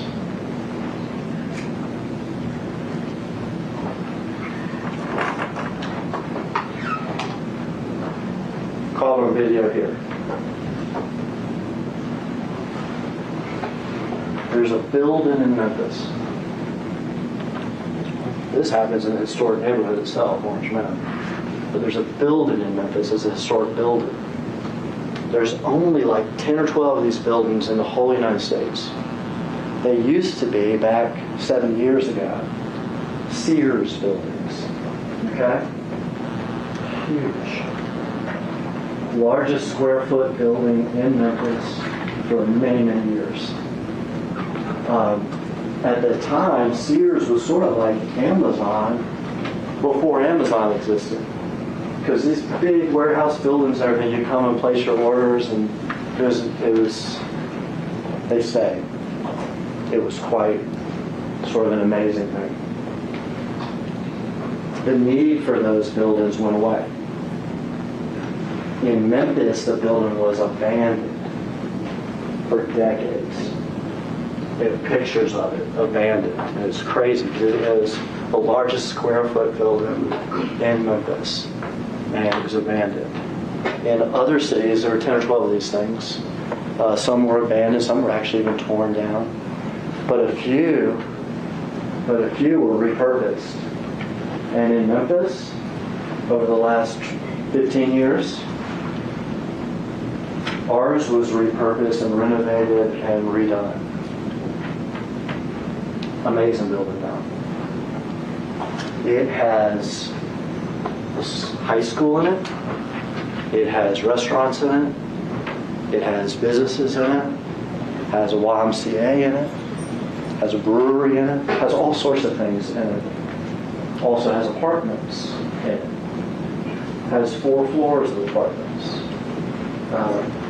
So when you live here, it is a nice place to live. You live sort of like in a shopping mall with your restaurants and everything else right there. Okay. Justin Johnson, 2021, has a mother and a sister that have apartments in that building. The building is 12 stories high. Huge footprint. November 17th, 2021.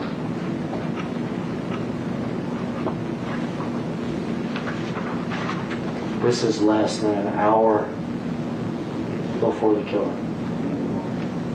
This is Justin Johnson in the elevator, leaving the building about an hour, really less than an hour, before the killing.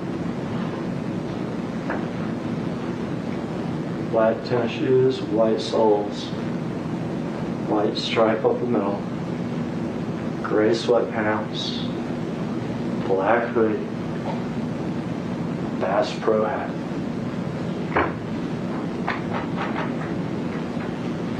In fact, you'll see picture after picture and video after video. It's the same outfit he was wearing the night before. We'll see him in this outfit from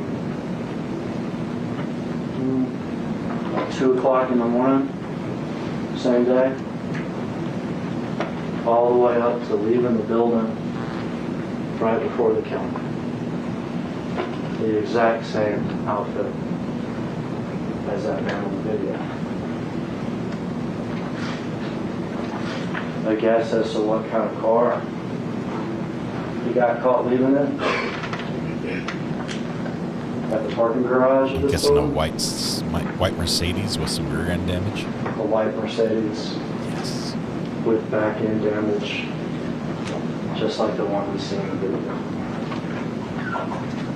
Less than an hour before.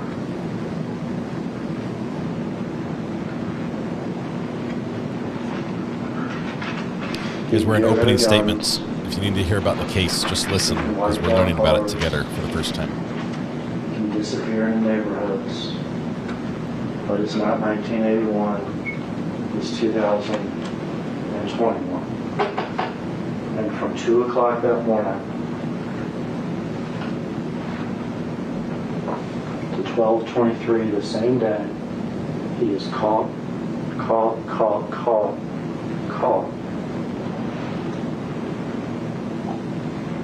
again and again.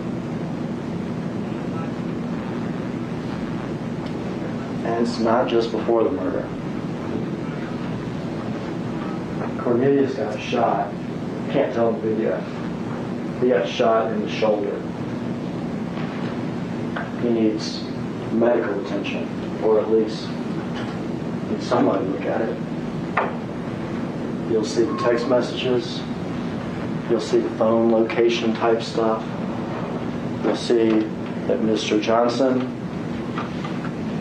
and Mr. Smith, after they ditched the car in the neighborhood, they had another car waiting. That they go over to Mr. Johnson's cousin's apartment. An apartment complex that used to be called the Two-Lane Apartments here. Now it's called the Gospel Gardens Apartments. We're talking within 45 minutes of the killing. So we have the killing.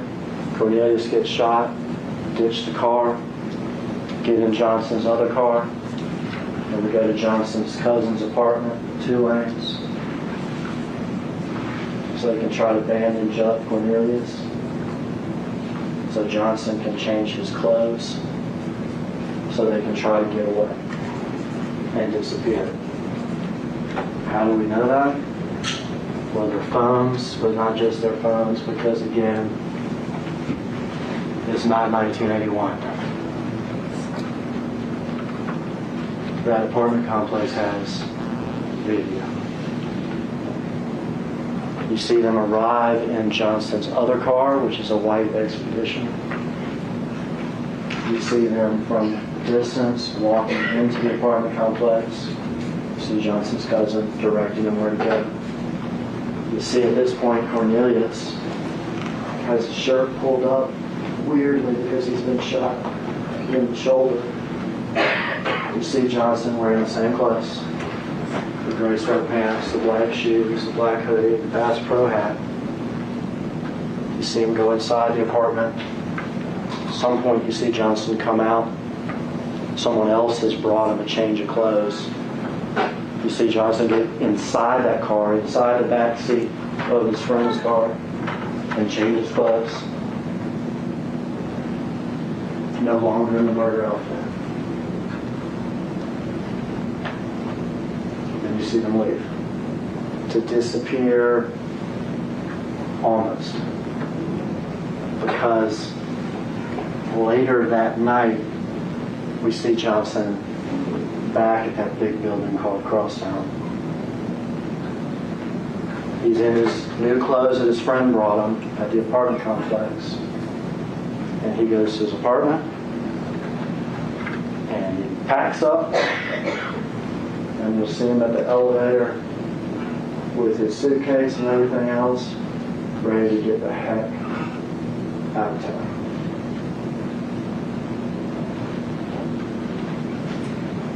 The contract hit a big joke. The hitman found and solicited Hernandez Gomez who they call Quet, the hitman, a druggie from the neighborhood, Cornelius, and the aspiring young rapper, Straight Drop. And they could have gotten away with it, but they didn't. They could have gotten away, but they didn't. What we watch up here is so quick. And we watch it and we call it violence. That's a man with a family and with a life who's laying at the edge there in the yellow, riddled with bullets, dead. We watch that and we call it violence. For Cornelius Smith and for Justin Johnson, it was just business. They call it business.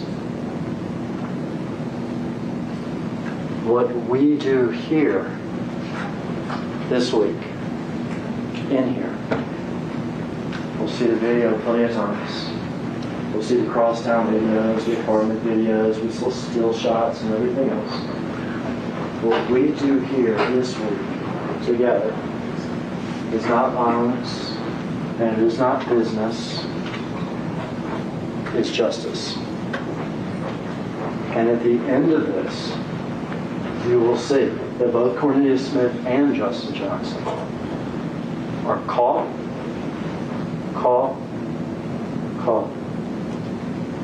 and they're both guilty of murder. They're both guilty of conspiracy to commit murder. And Johnson, as he is a prior felon, is also guilty of convicted felon in possession of a handgun. And if being called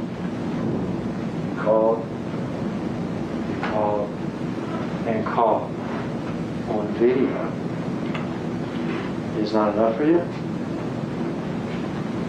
you'll also hear it from Cornelius Smith's mouth.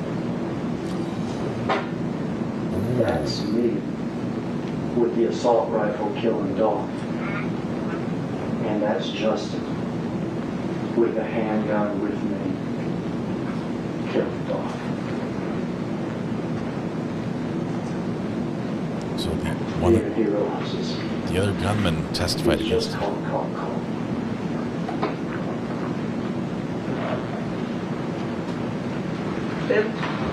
Thank you, Judge. See how our defense gives their opening, hopefully a little more energetically. Good morning. Good morning. Good to see you again. Thank y'all for being here. It's an important day. It's going to be an important week. As you all sit in judgment and you evaluate the evidence in this case. And as we talked about in voir dire, Mr. Johnson sits before you innocent. And he'll remain that way. Because at the conclusion of this case, once you've viewed all the evidence and heard all the testimony, you will not be convinced beyond a reasonable doubt that he did this. Because he didn't. Now, Mr. Haggard was a very skilled attorney, did a great opening statement. But there's always two sides. And there are certain things about this case that I'm going to urge you to be paying particular attention to. You heard a little bit about He's got squeaky shoes. Govan, and I anticipate you'll get to hear from Govan in this case. You already heard you're going to be hearing from Mr. Smith. You know, and Mr. Hagerman talked about Mr. Govan and said he liked to, get an interest in young rappers, right? He liked to exploit. He liked to exploit young rappers. like Mr. Johnson. He brings no skill to the table, but you're going to hear testimony about how he intended. It was his sole mission to get a 30 to 60% piece of Mr. Johnson. You're going to hear him say, oh man, Mr. Johnson was going to go platinum. And he and his god brother had missed out on this golden opportunity for another rapper, and they weren't going to let that go by. They weren't going to let that go by again. And so he gets his claws into Mr. Johnson. All right? And what you're going to hear is, as the process goes on, is the idea is that he's going to sign with CMG, Mr. Johnson is. But there comes a point in the road where what Mr. Govan wants, which is a meal ticket, the payday, and what Mr. Johnson wants, differ. And you're going to hear about how they take this trip to Atlanta. And the whole idea is that they're going to go to Atlanta, and this is Mr. Govan's chance. He's got another guy he's going to bring in to help sell the management contract, which is going to give him this massive piece of this young up-and-coming artist. And you're going to hear, this is about September of 21. This is right before November. And you're going to hear that they go to Atlanta to meet Jook, who is one of the higher-ups at CMG. Right? They go to Atlanta, and while in Atlanta, Mr. Johnson decides, I'm not going to go your way. I'm not going to go your way, Govan. I'm not going into business with you. I'm going to do it without you. And at that moment, I anticipate you're going to hear Mr. Govan say he was really mad. He felt some kind of way about the fact that he had, in his mind, his perception was he had done all this to help this up-and-coming star, and now he was going to be left to the wayside, and he wasn't going to get a piece. And he's so angry that he leaves Mr. Johnson in Atlanta. Leaves him there. And Mr. Johnson has to find another way home. You know, Mr. Hagerman talked about, it's not 1981, right? It's 2024 now. It's 21 when this happened. But there are certain things that are as old as time. And that's greed, right? Pride, and deceit. And that's what Mr. Govan has, is greed. And then he gets angry because if he can't get a piece of this young artist, nobody can. Nobody can. It's time to tank this one, because he's not going to go with Govan. And Govan, you're going to hear, and the state has said, is soliciting. He's in the middle of this thing with Govan.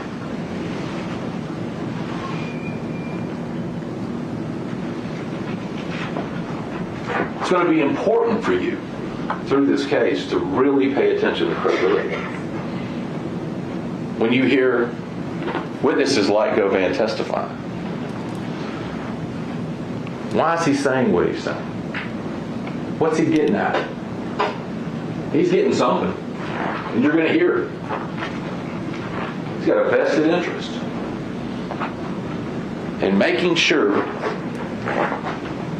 that he saves his own hide and takes this young rapper, this young man, off the board, since he wasn't going to go with him in the first place, since he abandoned him and decided not to share any of his money going forward.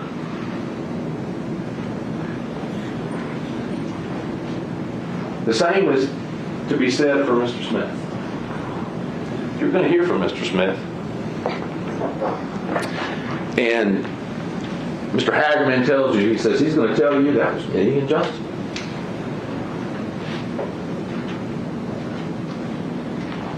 You will also hear about other things Mr. Smith has said during the same time that he's been meeting with the state, meeting with law enforcement, trying to save himself.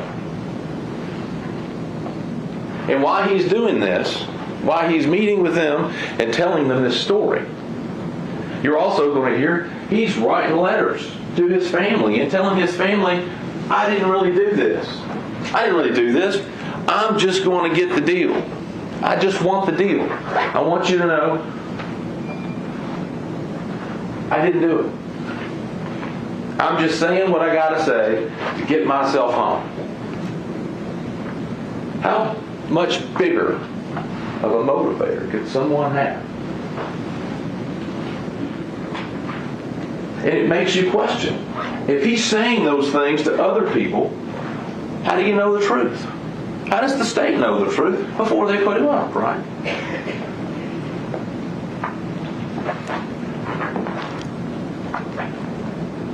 You know, you're right, 2021, there's video. And I'm going to tell you now, similar clothing doesn't equal the same. Alright? Video is going to show what it shows. You're going to be able to watch it, evaluate it, look at it. The crosstown videos and pictures that they show you, look at them, evaluate them.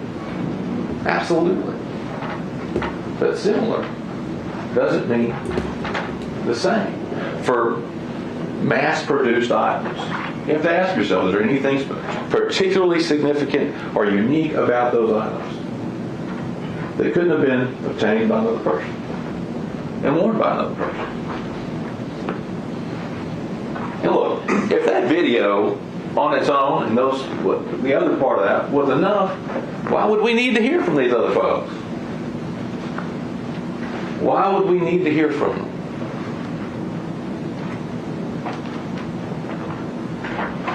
They want you to hear from them. They need you to hear from them because there was references of cell phone information. That cell phone information isn't going to be able to pinpoint where they are or where these phones are. That area has all sorts of other locations in it. You're going to hear, you heard that car was wiped. You're going to hear that they did fingerprint analysis on the car. Cornelia Smith's prints are on the car. Another individual named Kristen Gardner on the car. Another gentleman named Trayon Ingram on the car. You know whose fingerprints aren't on the car? Justin Johnson. And if it was wiped and then moved and wiped, as the state suggests, then how are their prints on it? You're going to hear that they did touch DNA, right? So lucky. It's not 1981 anymore. We got touch DNA now. Forensics has come a long way. Crime scene unit went into this car and did several swipes for touch DNA. They don't have anything saying Justin Johnson's DNA.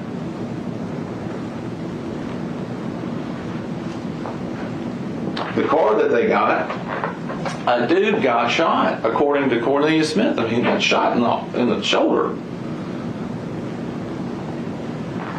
No blood in the car that we're going to hear any forensic analysis about. How is that? These are the things that you as jurors will have to pay particular attention to throughout this case.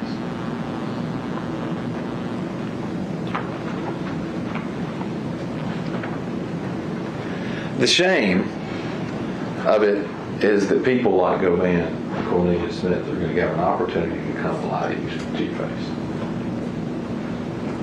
That's a shame. And they will. The judge instructed you earlier some of the things to be mindful of among credibility. So they appeared particularly honest. And then there becomes one really important. To what degree does what Cornelius is saying differ from what Govan is saying? We need to fix the Pay attention to end that. message. It's just young Dolph, not young Dolphin. Why is it different? The truth is one thing, right? One thing. And I'm not talking about inconsequential facts. I'm talking about this was a horrible thing that happened to Adolf Thornton and his family. It wasn't just every day. So, why are they telling different stories? So, we talked about this in Board Iverson, the idea of keeping an open mind. I'm going to ask you again to do that. To hold any judgment or consideration on that issue until you've heard everything. And remember, I completely agree. This isn't business this week. This is justice. And as we talked about in Board Ire, your job is to mete out justice in this case. Absolutely. A life was lost. Absolutely. But as we talked about in Board Ire, and you all agreed, it's never justice if you convict the wrong person. So I appreciate all of your attention that you're going to provide this week in deciding the fate of Mr. Johns. Because he didn't kill Adolf Thornton. And he shouldn't be the one that has to take the fall for it. Thank you. State controversy witness. The state calls Erica Thornton. Okay, we're not supposed to see this witness's face. Ladies and gentlemen, while we're waiting on this first witness to come in, make sure your phones are turned off, please. Phones turned off.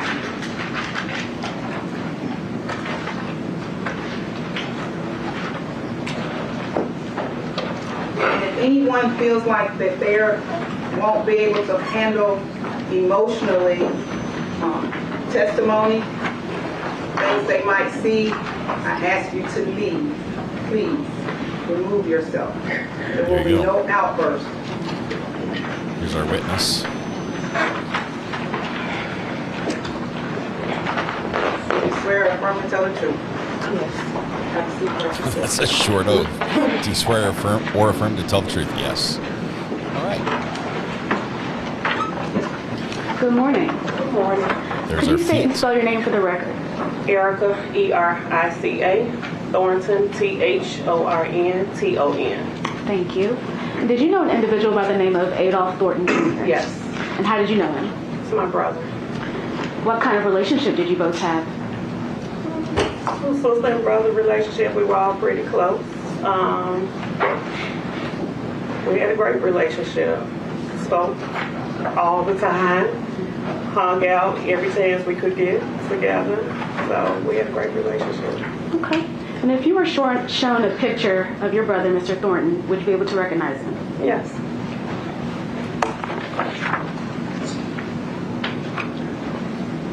The court has ordered we can't show this witness's face, and the cameraman's complying, so this is the shot that we are... And Ms. Thornton, It's the shot we're you allowed. said, who is that in that picture? My brother, Ayden. Okay. Your Honor, I request that this photo be entered into evidence and marked as exhibit number 1.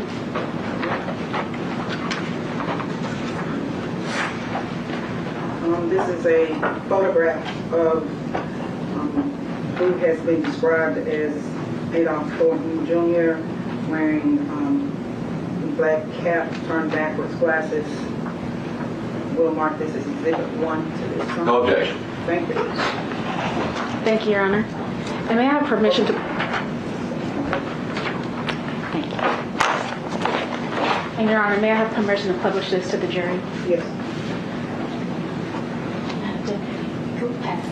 Cameraman has autofocus turned on his camera. Okay. Ms. Thornton. Lazy man's method.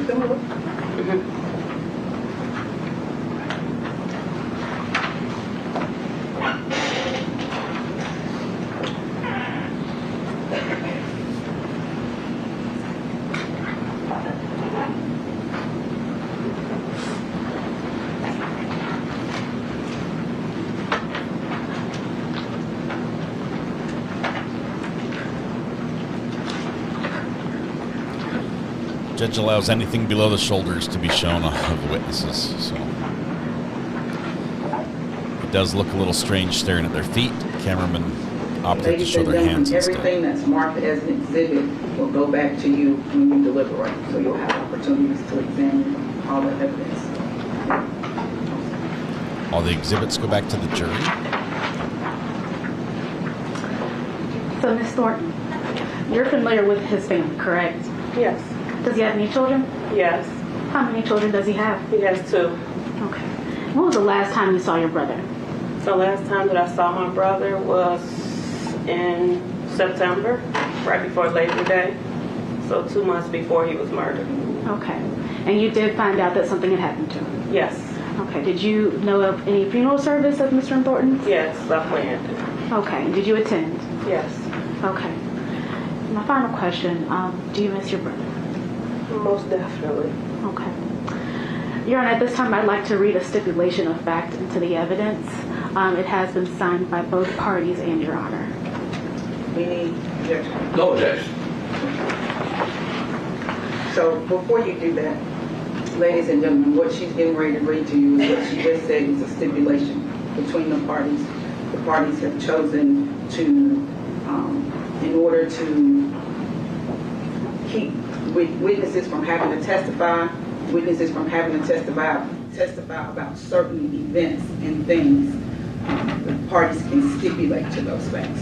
So you might hear a few stipulations throughout, and those will be also entered into evidence, and you'll go back.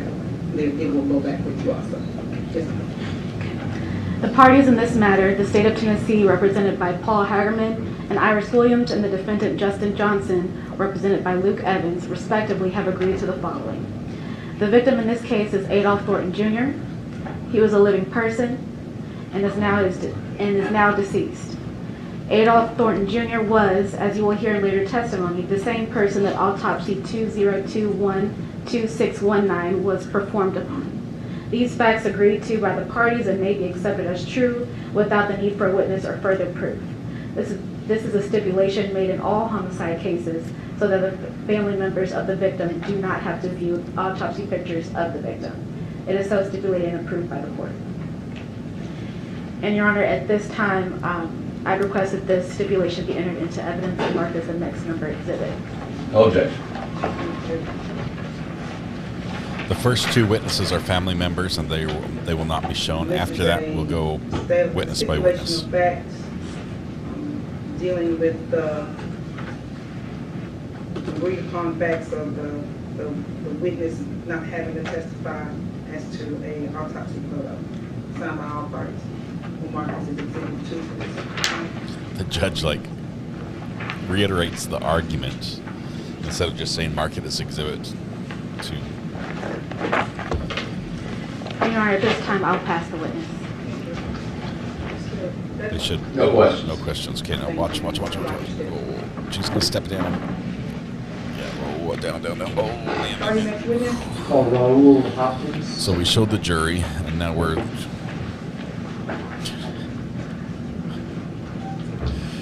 Well, that happens.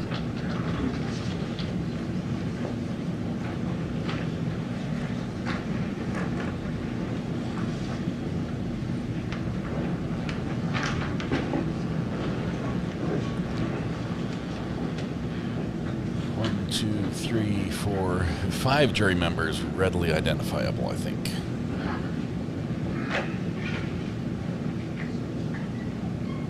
step up here, sir. You gotta go left and up, Cameron, left and up to the ceiling. Do you swear or affirm to tell the truth? Yes. Yes, sir.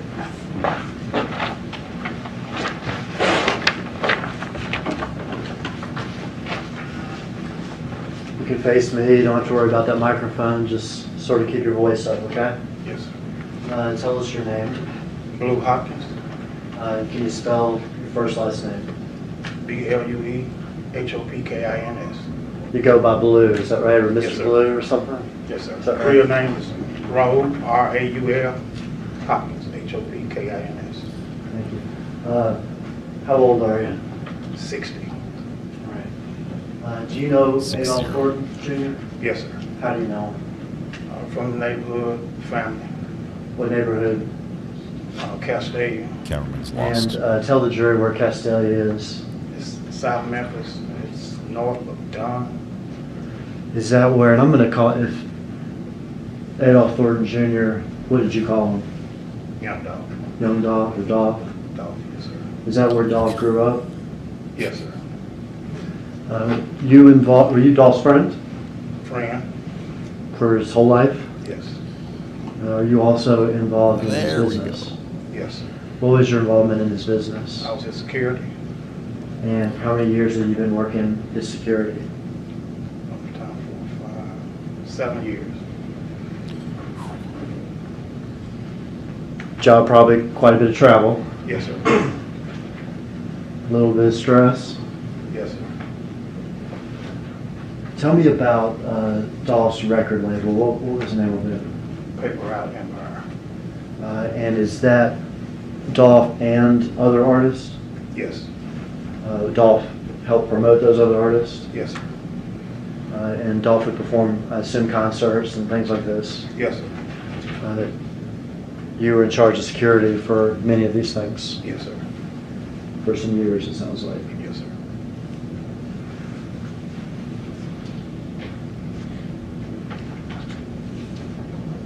Let me pass you this photograph if you've seen it.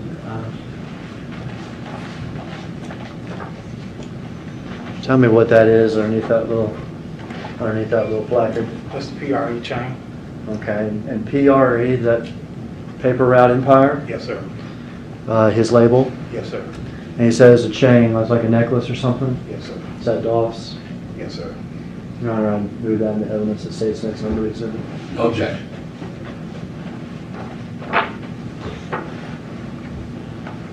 This is a picture of a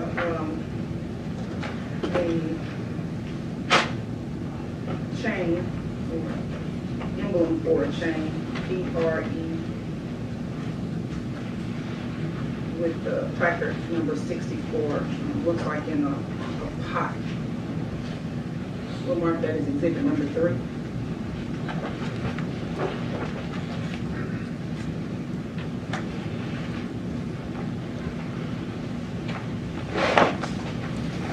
You familiar with a rival rap label? Yes, sir. What was its name? CMG. Is that Cocaine Music Group? I think so, yes, sir. Does that label have artists and things like it under that umbrella? Yes, sir. You familiar with the name Juke or Big Juke? Yes, sir. And is that person, to your knowledge, affiliated or part of the leadership of CMG? To my knowledge, yes, sir. You familiar with any sort of rivalry between CMG and Dolph? Yes, sir. You familiar with sort of the origins of that rivalry? Yes, sir. And what is that? Us doing shows, we got the soprano shot up, a few other various things. There's a lot of shooting going on. Okay. Well, let me back up because I think you're talking about incidents that happened. Yes. Is that right? Yes. Okay. Let's back up. Do you know why does CMG have a problem with Dolph at all? You're not familiar with that? You familiar with Dolph ever turning down proposals to sign with artists from CMG? Yes. Was it important to Dolph that he did it himself? Yes, sir. Did he make public statements like that? Yes, sir. Did he make statements like that in his rap songs? Yes, sir. In his rap songs, did he call out CMG and those artists? Yes, sir. In those rap songs, in fact, did he call out Big Jerk? Yes, sir. Did he say insulting things about Big Jerk? Yes,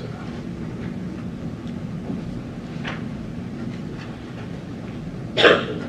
Through the years, has that translated into some violence directed against Dolph? Yes, sir. You mentioned 2 incidents. Is that right? Yes, sir. To be clear, these are incidents that happened in the past. Is that correct? Yes, sir. Mr. Johnson, who's on trial now, was not part of it. No, sir. Tell me quickly about those 2 incidents. 1 and 15, we was in Charlotte. What happened in Charlotte? We just came to the hotel. We was in the Sprinter van? Sprinter van. Hey, Sprinter van. For about 15, 20 minutes. Ran upstairs. Once we got upstairs, we got in the room. 2 more people ran up and said they just shot up by Sprinter. Bullet holes? Bullet holes. A lot of them? Yes, sir. Did Dolph end up even rapping about it? Yes, sir. An act of CMG violence? Yes, sir. What was the other incident? The other incident happened in California when he actually got shot. Dolph got shot? In California. Perpetrators affiliated with CMG? Yes, sir. I can see where security would be stressful. Yes, sir. Protecting not just your client, but it sounds like your friend. Yes, sir.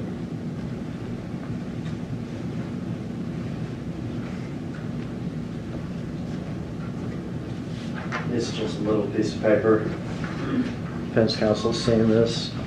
We just passed this forward, Judge. To the witness. That emblem on that, you familiar with that? Yes, sir. I believe it Is says that CMG? CMG. You know, if we just offer that in evidence, the state's next somebody says it. Objection. So now we have PRE and CMG represented in evidence. This is the letter CMG with Cocaine Music Group under it. It looks like an emblem. We'll mark this as Exhibit 4. It's like a company logo.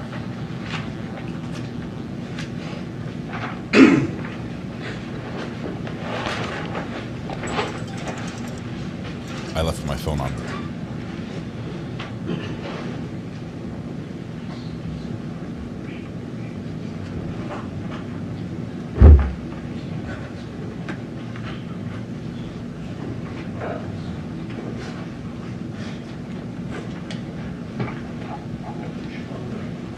I could publish these 2 exhibits, Sean. Okay. It's exhibit 3 and 4 for the record.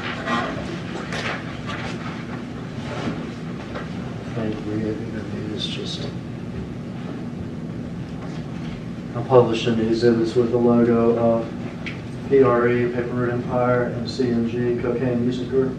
Yes, sir.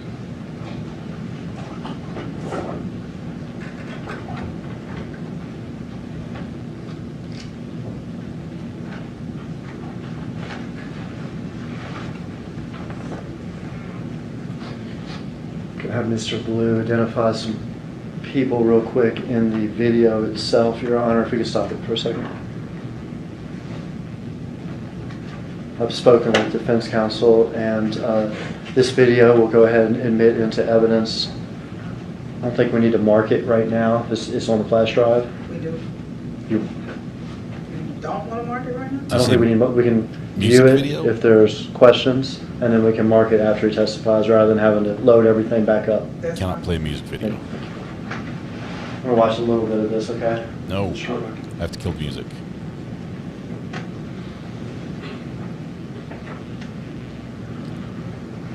Is it a security video or a music video? Okay, this is the security video. Whew. All right, you can stop there. Are you familiar with this car? Yes, sir. Whose car is that? Young dog. It's one of those new Corvettes. Yes, sir. I see that it has either a paint job or a wrap or something on it. Is that right? Yes, sir. Tell me about that. It's just, he wrapped a lot of his cars Okay. camouflage. Okay, so it's like a white and blue sort of camouflage pattern? No, it's more like white and green. Okay. And that is something he had several of his vehicles in? Yes, sir.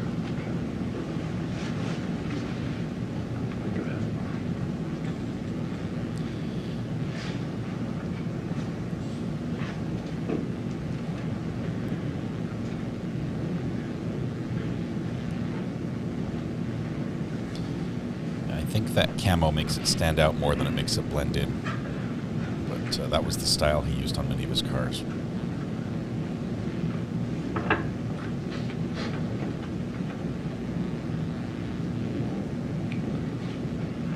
All right, you stop it there, Ars. Who is that?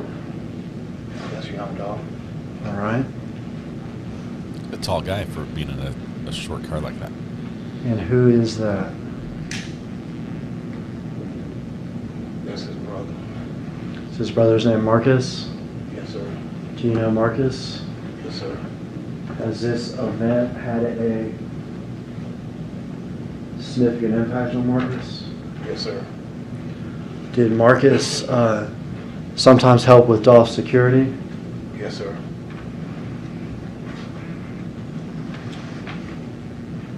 Let's go inside video so we can see it on the inside.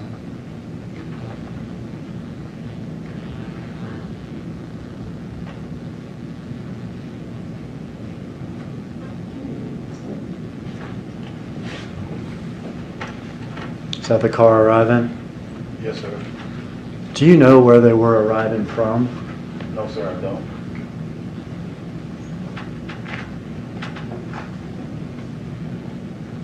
Do you know if Dolph had been to Makita's before? Yes, sir.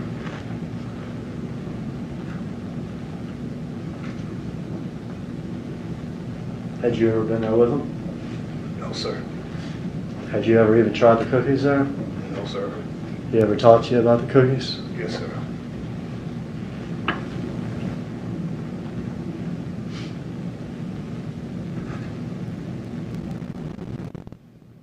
Is that Dolph?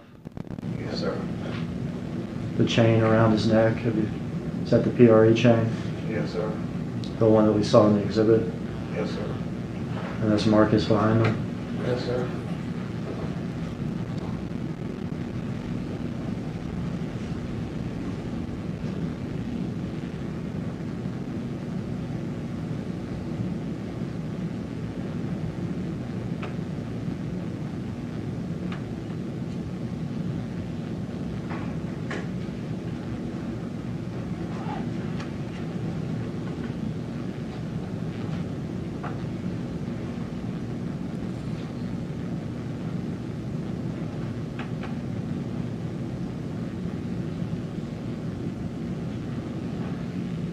Let's go.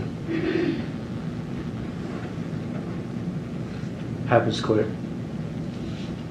Yes, sir.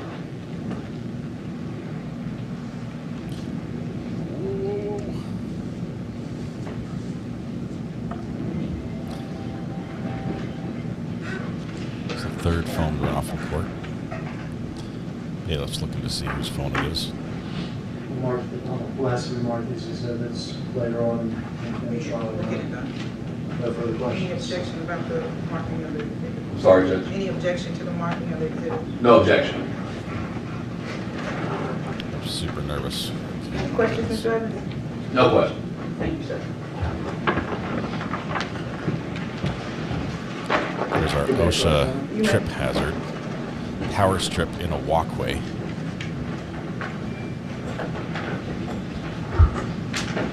HDMI cable just left laying on the floor.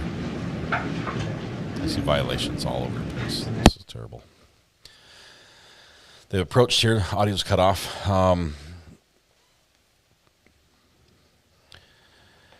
This is an interesting case. First of all, yes, there are some major security concerns because it does have this is the allegations here are this was a hit between two big record labels. One record label or the owner or high up in one record label putting out a hit on the owner of another record label, a rival record label.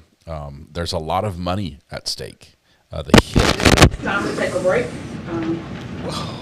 Once again, do not talk about what you heard. You only just heard a small amount of what you're going to hear. So go rest yourself, rest your minds for a little while, leave all of your notes here, and we'll take a state of recess. All rise. This court stands in recess. Okay, so as they go to break here, we're gonna jump for just a bit. Wow. I'm gonna listen to see if there's more audio, but the hit was supposedly had a $100,000 paycheck attached to it, and the two hit men were supposedly going to split it, $50K each. One had a drug problem, the other was an aspiring rapper, according to the state, with the defendant, Mr. Justin Johnson, being the aspiring rapper. He was also the driver of the vehicle, according to their allegations as well. The security concerns is that these groups, these labels, this is basically a gang war. The record label often is linked to gang activity. The rap scene is linked to gang activity, as you know, because we have done our own rap on a previous case, and we started our own little not gang, a pickle gang. It's linked in. Anyway, so there's threats. There are people that are worried about retribution, that don't want their faces seen. The judge has granted the request that was made this morning for those witnesses who don't want their face to be seen to be not shown. Let's see. The judge is not okay. She's left the bench finally. Not country music. Not country music. Yes, it's not just country music in Tennessee. Money, drugs, guns. Yeah, it's pretty much yes.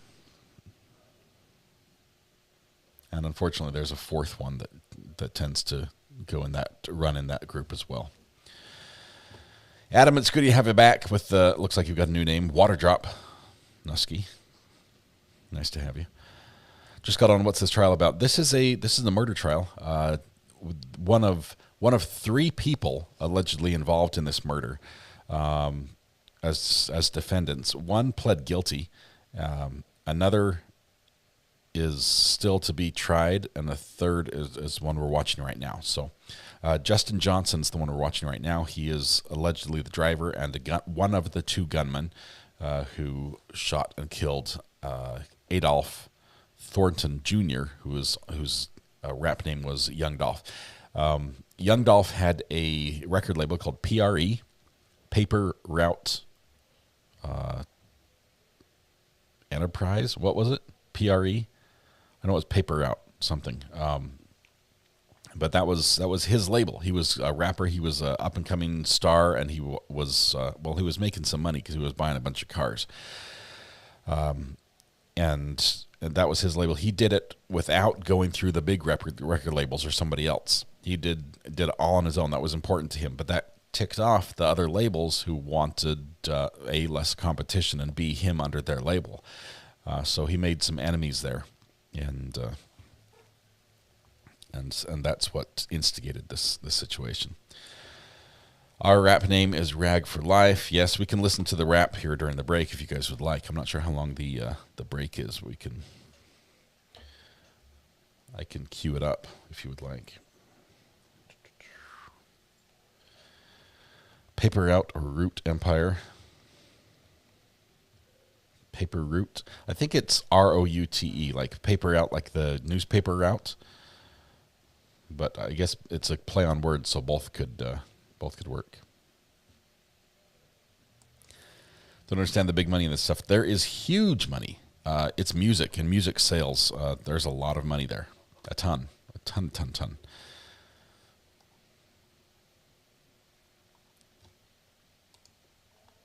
Just look at Taylor Swift.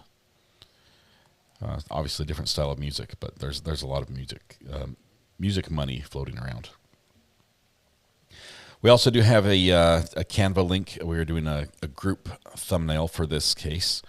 I have not looked at it yet, so I'm not sure where it stands. We do ask to be respectful, and I might have to go over the rules. We might have to make some changes here a little bit. But what we want is just things that have been mentioned in trial represented on the thumbnail. So if there's something you know about the case that maybe has not come up in trial, let's wait and add that later. So let's make the changes we need to that way. I'm not sure what... we see the feet. We've got mic drops. We've got Tennessee.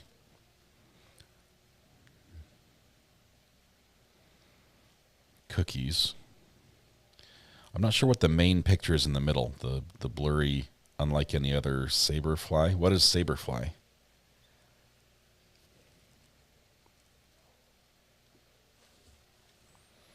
Let me Google this.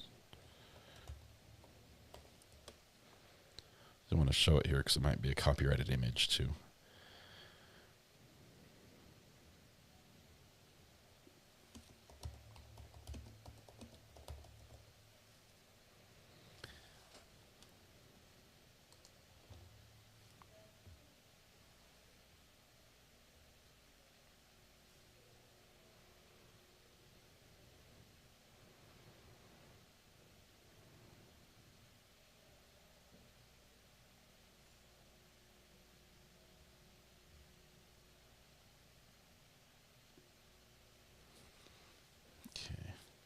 Does somebody know what the saberfly picture is on the thumbnail? I can't show it until we can figure out what it is.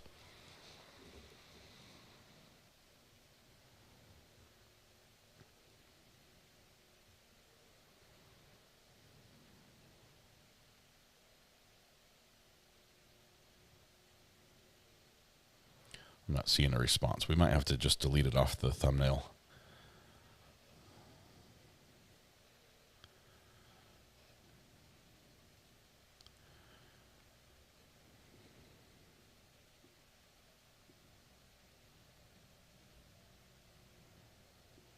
We've got like all sorts of barcodes on here. I'm trying to see what this is. Hang on.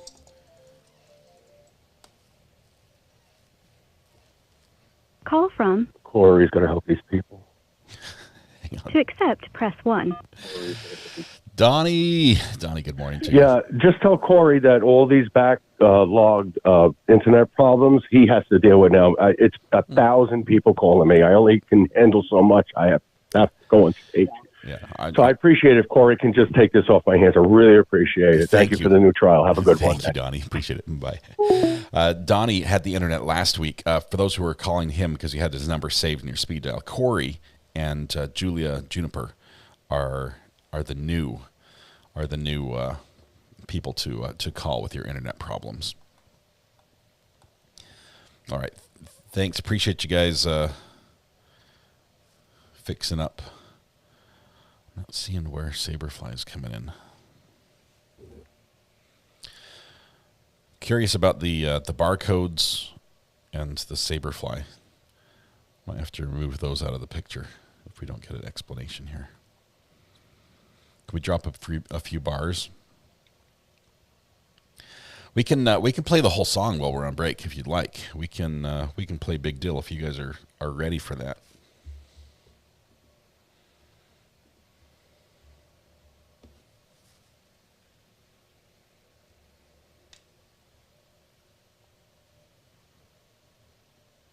Saberfly is a Canva template when you search hip-hop.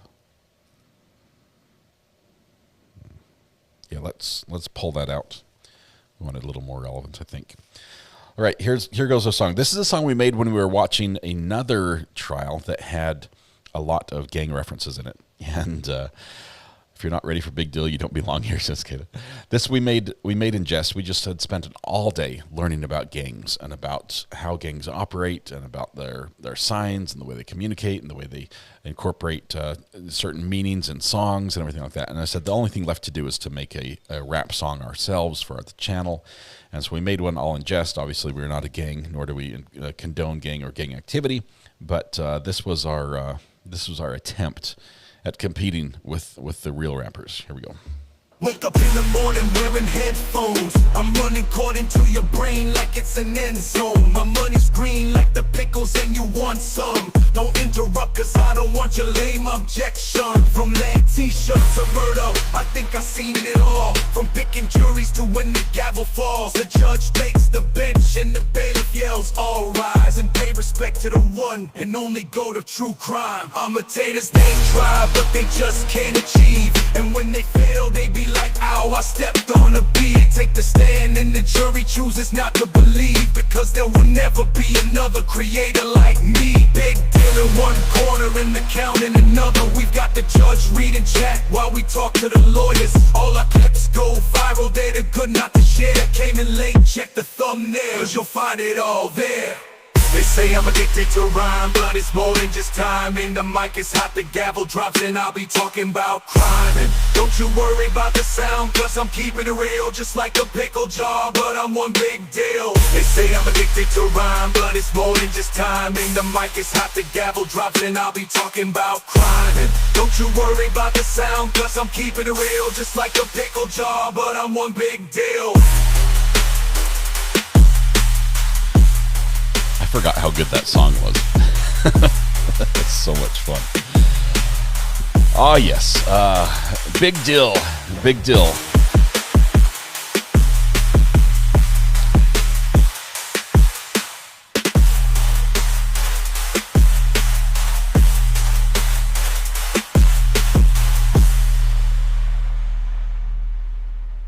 There we go. That is an absolutely great song. I think the way it went down is I wrote the lyrics on that one, and then I forget who in chat made me aware of a page where you can plug the lyrics in and tell it what genre of style to use, and the rapping is actually done by a computer. That's an AI rapper, but the lyrics are my own, and it was so. I guess we're an independent label, coming soon to a studio near you. All right, we are going to be back in court in a little bit. This is going to be an interesting case. First of all, this courtroom is a little different. Let's see, where's this? Okay, there we go.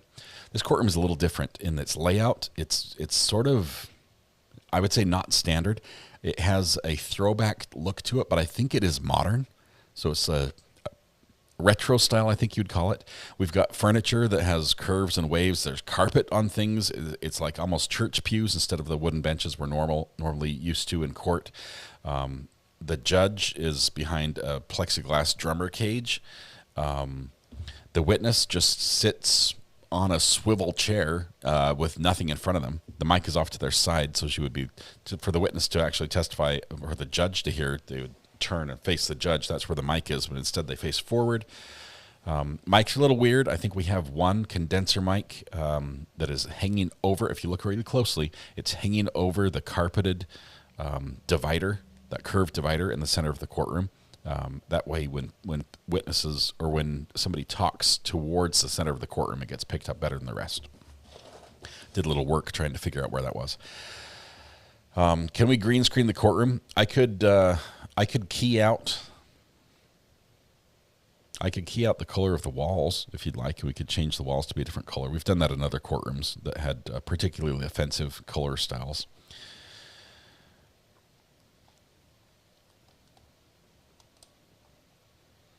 I tried that in the treehouse case. Oh, that was.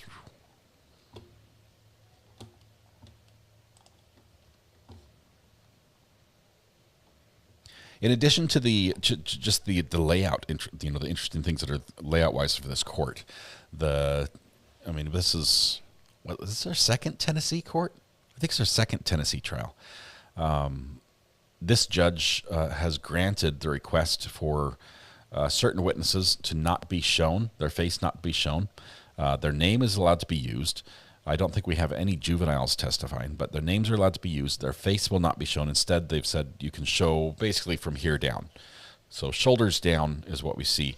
It's an awkward shot, no matter how you frame it, for the cameraman. If you just cut their head off, it looks like really weird. If you just show their feet, then you start thinking, okay, now this is creepy. You just show their hands and their lap because there's nothing in front of the witness. And you're like, okay, this also could be awkward. So there's a lot of, there's not much to do with. I think the hands is the best choice. But that's what we have to go with. The way the camera is positioned, imagine if you were the judge looking out on the courtroom, to your left would be the jury up against the wall. And immediately down to your left would be the witness stand. So filming the witness, if you can't film the witness as they walk across, the camera is right next to the jury on the far side of the jury. So they have to literally pan down because the witness is going to walk right in front of the camera. So either you look at the ceiling or you look at the ground, and they've chosen to look at the ground, so we see feet and all those cables and stuff while the jury walks in and walks out. The problem is the witness stands up and steps down from that, the dais? I don't know, whatever that is, and immediately their face will be shown. So the cameraman's like panning out, zooming out while panning down, and initially caught the jury, or about 5 of them. So we got a good glimpse of that. So it's awkward for the cameraman. The camera's also not allowed to show family members who may be there in court, and the cameraman's been instructed as to who those people are. I think on the safe bet, I think we're just not going to see witnesses, or not going to see much of the gallery at all in this trial. Do like the seal there. The seal looks like it's cast. It's like a cast seal out of a mold. I don't think it's solid. I think you're seeing maybe it is solid. It is solid. I think there's wood behind it, although it matches very closely with the. Yeah, I think it matches closely with the wood grain behind it.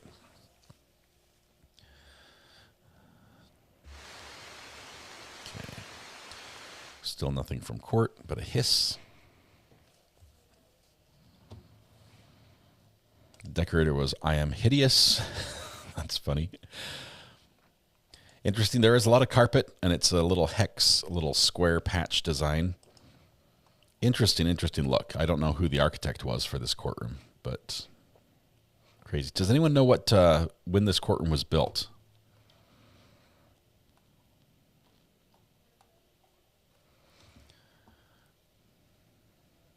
Don't think it's solid. Look at the left side.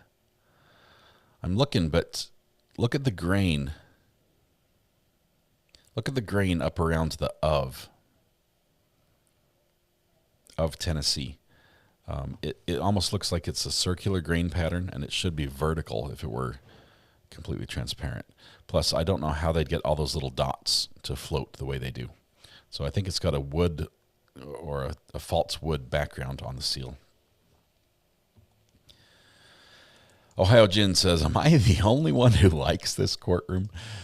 I like some things about it.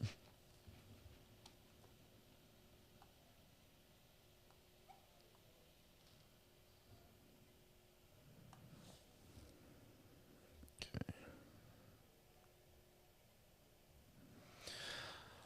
I will ask one more time, on the thumbnail, before I show this, can someone explain what "unlike any other"? Is that like the courtroom? Is that a reference to the courtroom? Please check mod chat. Okay.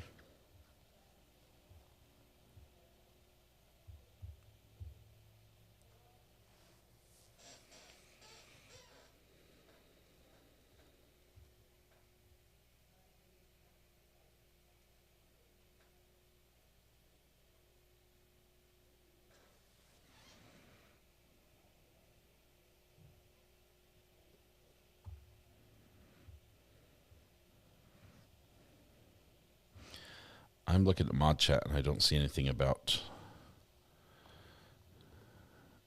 Discord. Is it a long time ago? Oh, there it is. I see it.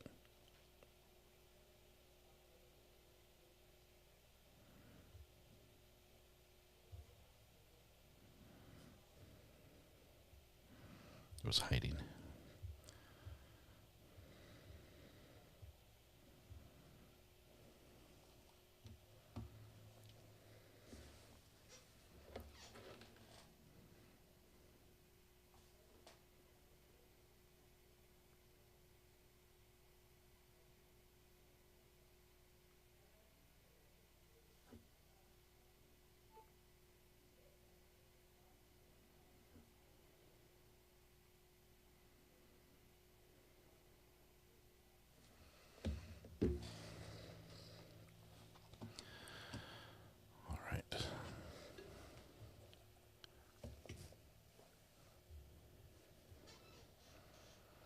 Trying to get everything fixed up here.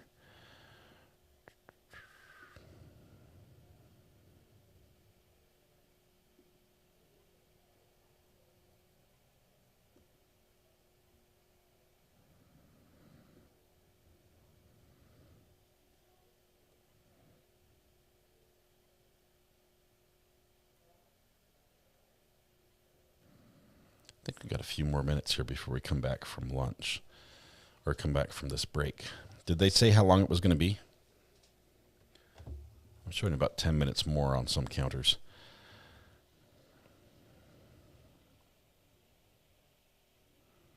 I've got some updates from people who are in Tennessee who have provided some insight into some of the local opinion about geographic areas. And according to one individual, Tennessee as a whole does not accept Memphis really as part of Tennessee, and it's looked at as a lesser appendage. So that puts a little interesting spin on what we heard from the I think the defense. No, it was the prosecutor. The opening on the prosecutor. He kept saying, "Welcome to Memphis. This is Memphis. Welcome. You know, we like you," because the jurors are not from Memphis. They're bussed in from another county.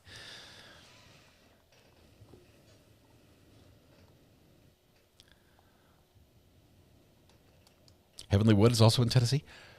Why did I not know that? I thought I did, but for some reason I don't think of the Heavenly Wood Courtroom as Tennessee. Judge Wolf, amazing guy. See my fun facts listed above, says Jen. Let me see if I can find them. Elvis's Home Barbecue, Blues on Beale Street. Also, Memphis has the purest water in the world. Memphis Sands Aquifer. There's also a pyramid there. I think they took a morning lunch, like mid-morning siesta. I don't know. But imagining that this courtroom and Heavenly Wood are in the same place, like the same state, that's crazy. The Girl with Animals, good morning, everyone. Thank you very much. 10 months of support. BG also coming in with 10 months of support. Lurking since Cavalcante. Thank you, Scott, for being you and creating this safe special channel. Thank you, BG. It wouldn't be the same without you here. Appreciate that. Julie Fazier, 17 months. Well, looky here. I've missed you guys, although I've been dropping in ninja style. Thal got his first super chat today. Congratulations, Thal. Or a Friday. Congratulations, Thal's a fellow YouTuber with a lot more experience than he lets on. Diabeteson, thank you very much. Please hit the like button, she says. Thank you. Mary Kay, Lincoln burner phone. Thank you, Mary. Got the link for those. I'll have to stop by Walmart and get those. Diane, count the double negatives. We ended up going with the name drop, although there might be a lot of double negatives as well. Mary Kay, thank you very much for the recommendation on the dill pickle pops. Once again, they're amazing. Big Mike, thank you very much for gifting a membership. Catherine, welcome to the gallery. Thank you. Andrew C, member for 17 months. Happy to be here. We are happy you are here, Andrew. Thank you. Ohio Jen, member for 20 months. Let's get this Monday started. That's the beginning of the day. Pauline Phillips, also 18 months. Been with you since the Darrell Brooks trial, which was the beginning. Best place to watch the court trials. Chris Wallace gifted a membership this morning. JPC, member for 11 months. One more month, and you will get that orange courthouse JPC. Thank you very much. Bug Dugger, hubby's going in for surgery. You've got you and your hubby in mind. Please hope quick recovery is what we're hoping for. Jennifer Juniper gifted a membership. Cher Bear gifted a membership. Debbie Face and Cook gifted a membership, all to start off our day this morning. Thank you for your generous support of the channel. Let's see. Shelby County, Tennessee Criminal Justice Center was built in 1981. So is this the original? Do you think this is the original layout? Because it doesn't look like 80. It looked like if they built it in the 80s, it looks like a retro throwback.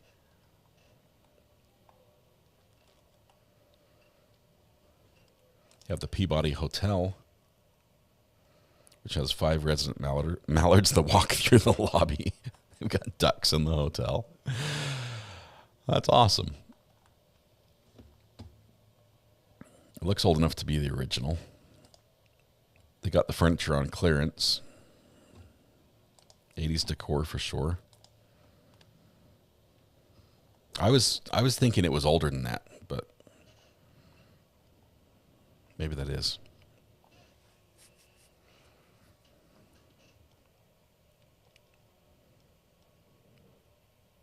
The old courthouse was built in 1901. It's way, way back. They got the couches off a sidewalk.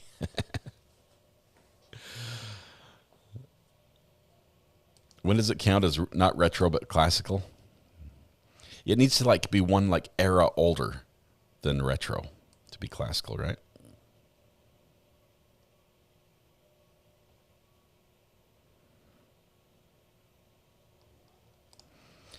You're right about the rest of us in Tennessee not claiming Memphis. I grew up in Germantown, a suburb of Memphis too. I still don't like Memphis.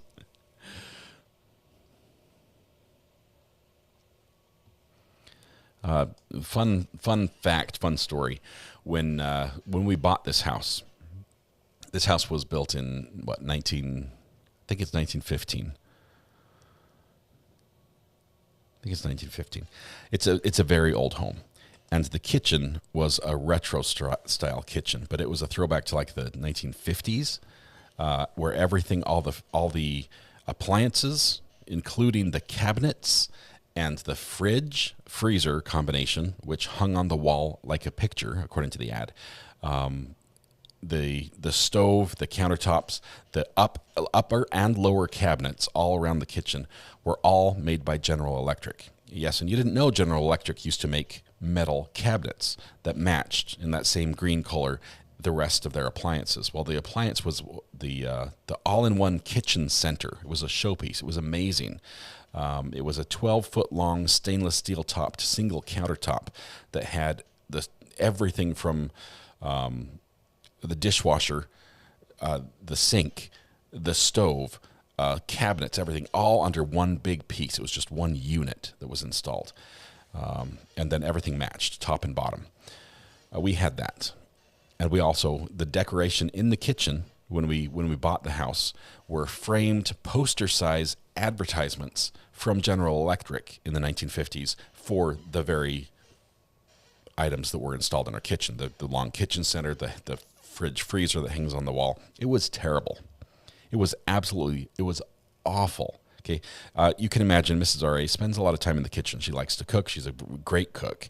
And I bought this house without her permission, without her seeing the kitchen. And that's the kitchen. It was so bad. It was dark. There was like one little light bulb that hung over a little table.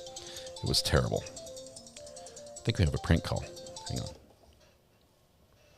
Hello? Hey, Dwayne, how you doing today? Good. Yourself? I'm doing great, man. Thank you very much for asking. Now, my name is Lewis, and the reason I'm calling is about a little bit of vacation time that we see here that you had in the past and that you weren't able to use.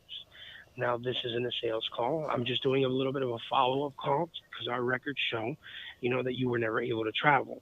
Now, we just want to know what happened. Maybe COVID got in the way, or maybe a life situation happened that you weren't able to use any of this vacation time up. I didn't know I had it. I took a vacation, but I didn't know I had something saved up. Yeah, well, what happens is you either you used a vacation on a timeshare or something like that, or you did want to attend one of our presentations. Okay, so what's going to happen is it kind of works out a little bit better for you. So what I want you to do, Dwayne, is just grab a pen and paper, and I'm going to go over some of the details here. Just let me know when you're ready. Yeah, I'm on a computer. I can type notes. Go ahead. Okay. So this is going to be kind of like a list, like 1, 2, 3. Now the first one is going to be a 4-day, 3-night condo stay at any one of our popular travel destinations like Las Vegas, Orlando, Myrtle Beach, Fort Lauderdale, Florida. That's just to name a few places you can go to. And it is good for up to 4 people. And you have up to 2 years to travel on any of these trips. Okay. Now I'm sure that gives you enough time to kind of plan it out. Am I right? It should. Well, I mean, like I said, it's up to 2 years, so you do have a lot of time to kind of plan it out. Get a few family members if you want. So, and we do have a couple more here for you. Now, the second one is going to be an 8-day, 7-night condo stay, and It's at one of our thousands of destinations, like worldwide. Now, you can go to Europe, Thailand, the Caribbean. I mean, you can even go to Hawaii. Do you have Now, anything in number three, Memphis for that one? I mean, like I said, it depends on where you want to go. That's just to name a few of the places, like I said, like Fort Lauderdale, Branson, Missouri. I mean, we have Gatlinburg, Tennessee. It's just where it depends on where you want to go. And that's where you plan the trip to. We just give you kind of, options, but there are other places that you can plan it as long as that's somewhere you want to go and it's available to you. How far is Gatlinburg from Memphis? That I don't have an answer to. Okay, I'll see if I can Google it. Okay. But I'm sure, that's something, like I said, it's good for up to 2 years, so you can use it any time between that, and you can transfer from one place to the other if you'd like, So could I do one, like Gatlinburg and like a Boise, Idaho? Or is it just one? Well, it's a 4-day, 3-night trip, and you can do it at any of the destinations, like I said, like Orlando, Gatlinburg, Missouri, any of the places like that. So it's up to you where you want to go. And then from there, you can, you want to visit somewhere else. You can travel from the hotel. You can travel from the condo. It's completely up to you. Okay. That's what we give you enough time to plan it out. Yeah. So now the third one, I did go over the second one with you, and that's an international, trip. And you can go to Europe, Thailand, the Caribbean. And like I said, that's 8 days, 7 nights. And it's the same thing, a condo stay. Okay, now the third one is going to be a flex cruise, and it's going to be either on Carnival, Royal Caribbean, or Norwegian. And that right there is going to be good for either 3, 4, or even 5 days. And you can leave out of any port in the United States. And you can also do Eastern, Western, or Southern Caribbean, or even the Bahamas. So the cruise is good for up to 2 travelers. Okay, and it's all inclusive, meaning that all you would have to pay for is the port taxes and the alcoholic beverages.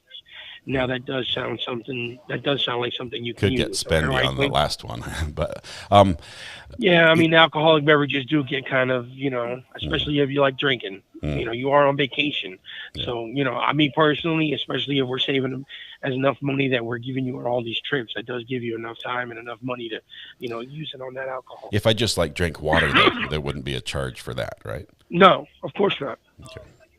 Of course not. Now, so all in together, it's going to be 4 trips that you have. Now, because the package is paid for in full and we waived all the extension fees, the only thing that you would be responsible for is the one-time booking fee of $9.98. Now, we do have it on here that you are a preferred traveler.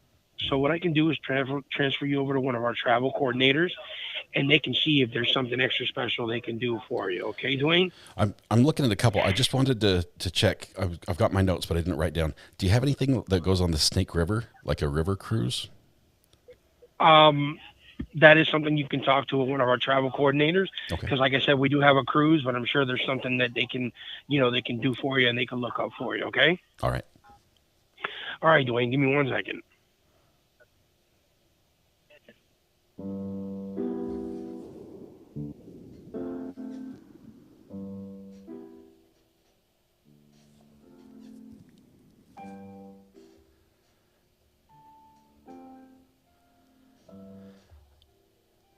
Don't like this music.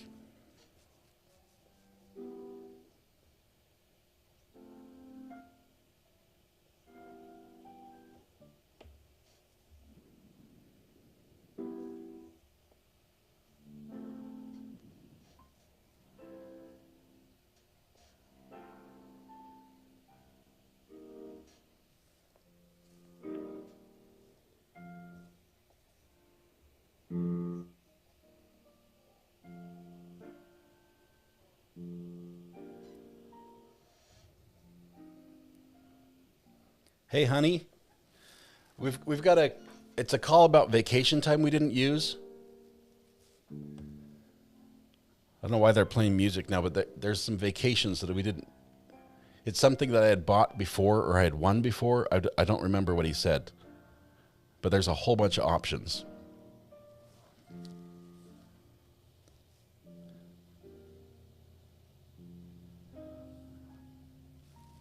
I know I'm going to ask him about that.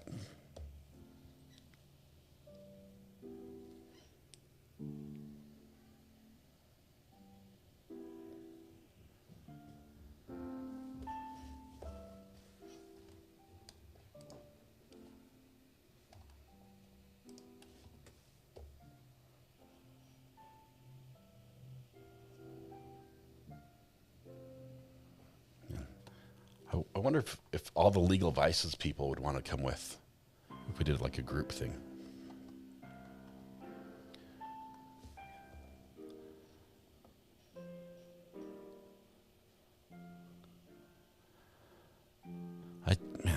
I don't have time to just sit on the phone. I want the vacation, but this thing's taking forever.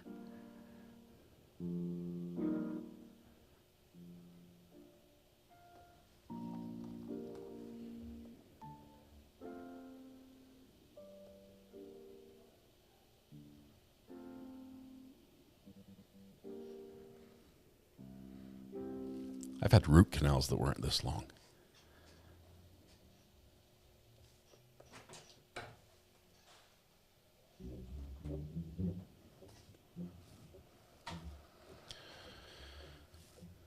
Okay.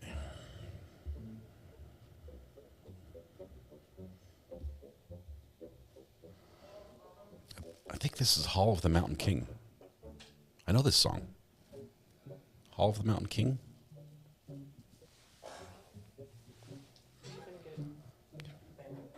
Probably.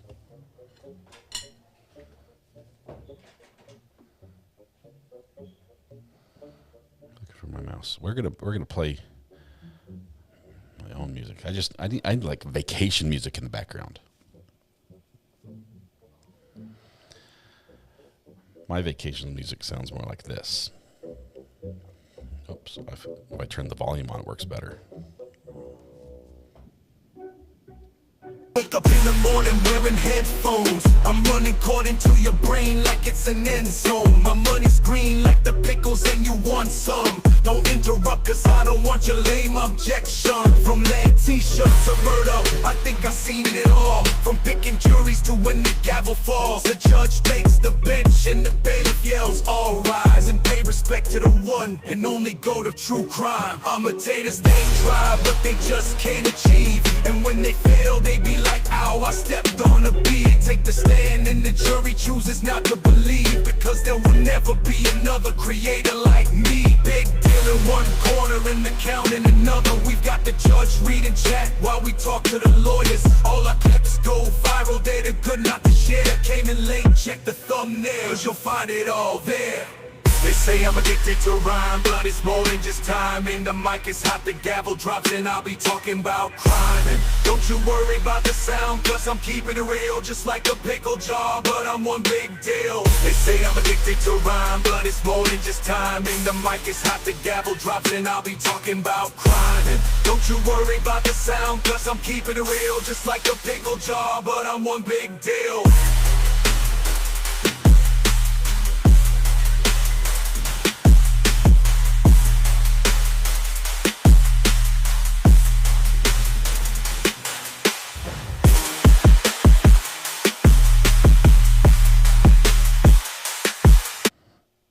Hello?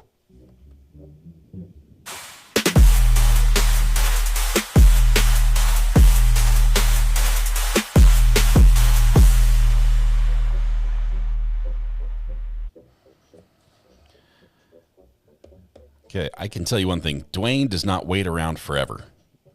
Dwayne has things to do. He has people to see. He has places to go.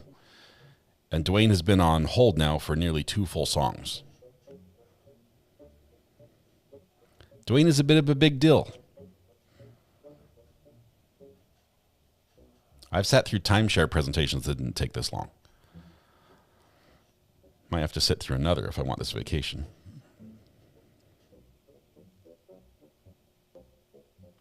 I think our closer's not working today.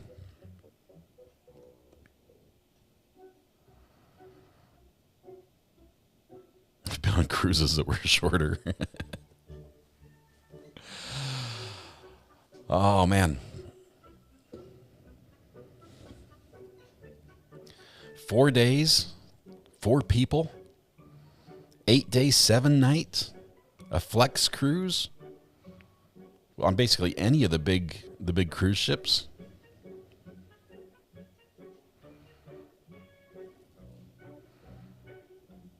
We're getting to the good part of the song too. I'm probably going to get a copyright strike from this. Oh my goodness. Can't have this music. They might be trolling me. But they called on the right number. They called on my personal phone.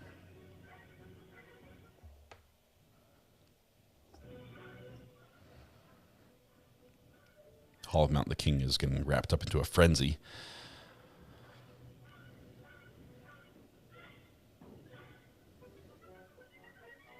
Donnie says, can you tell everyone my gift settings is turned on? Donnie is not green. We need to turn slow mode on just to punish Donnie.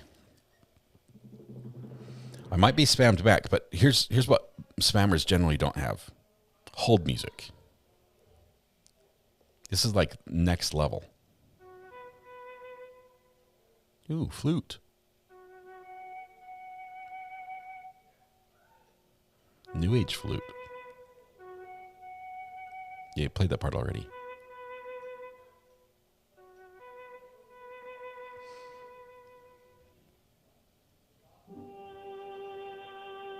They're calling me back. Hang on. Oh no, that's somebody else. This will put me to sleep for sure. This is terrible.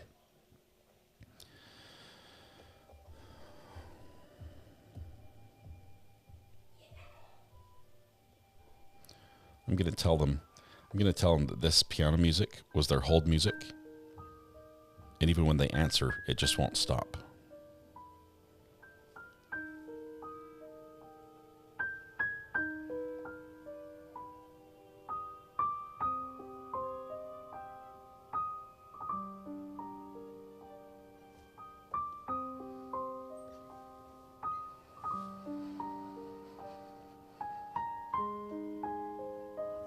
My wife brought me a salad. She said, Dwayne, this is for all you do and all you don't do.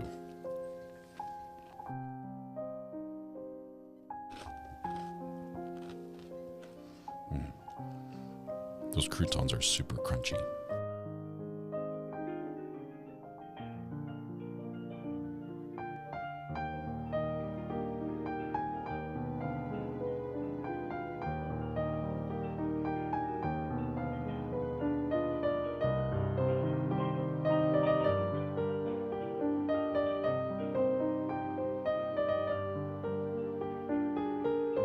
I am super invested in this call. They really need to come back and answer.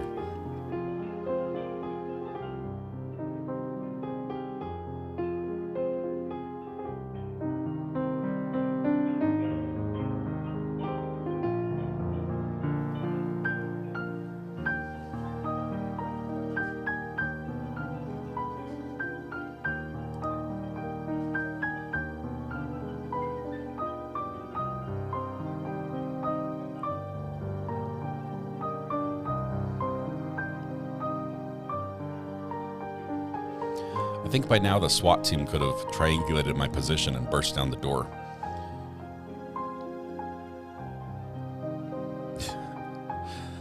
This must be a prank call. I've been on hold for ages.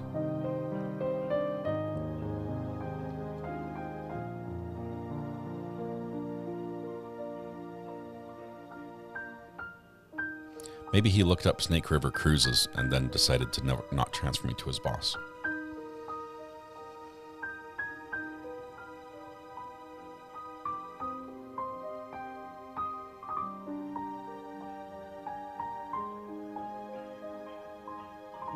Need some sad cello music. Jennifer Juniper, isn't all cello music sad? No, I'm just kidding. I'm sorry. That would offend a lot of people, I think. There's some good Metallica music played on a cello.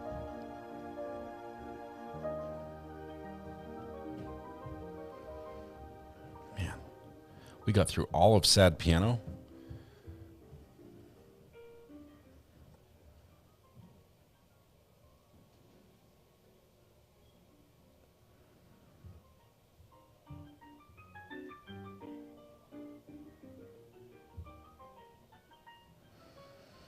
Okay. We've still got more songs still happening in the background here. 2 cellos. They have a banger version of ACD. Oh, that's a good one. I was thinking, isn't Apocalyptica? Isn't that 4 people on cellos?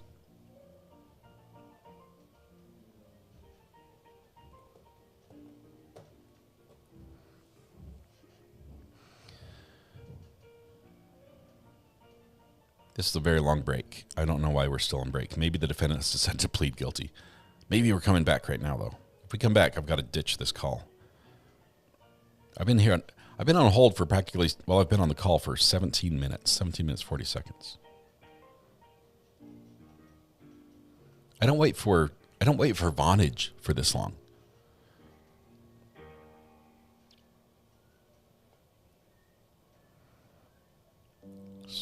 Song number 4. Are we in a loop?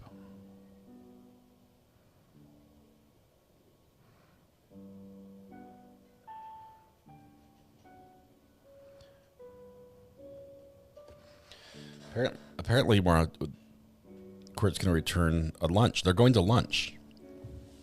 We're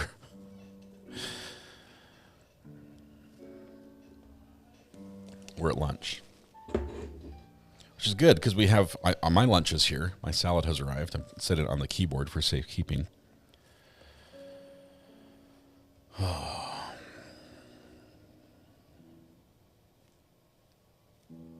Nope.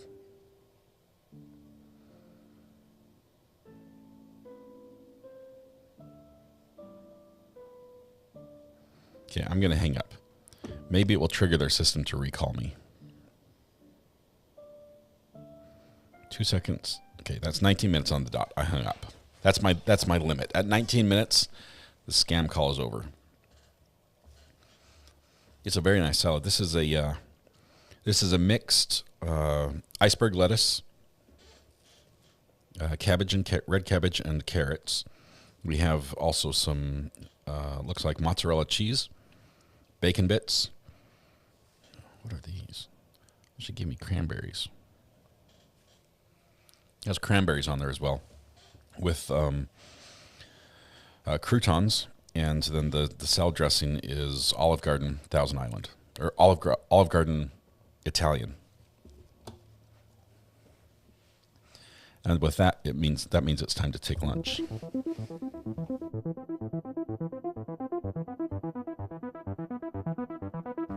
I will tell you, I have successfully dropped down to my pre-vacation weight. So,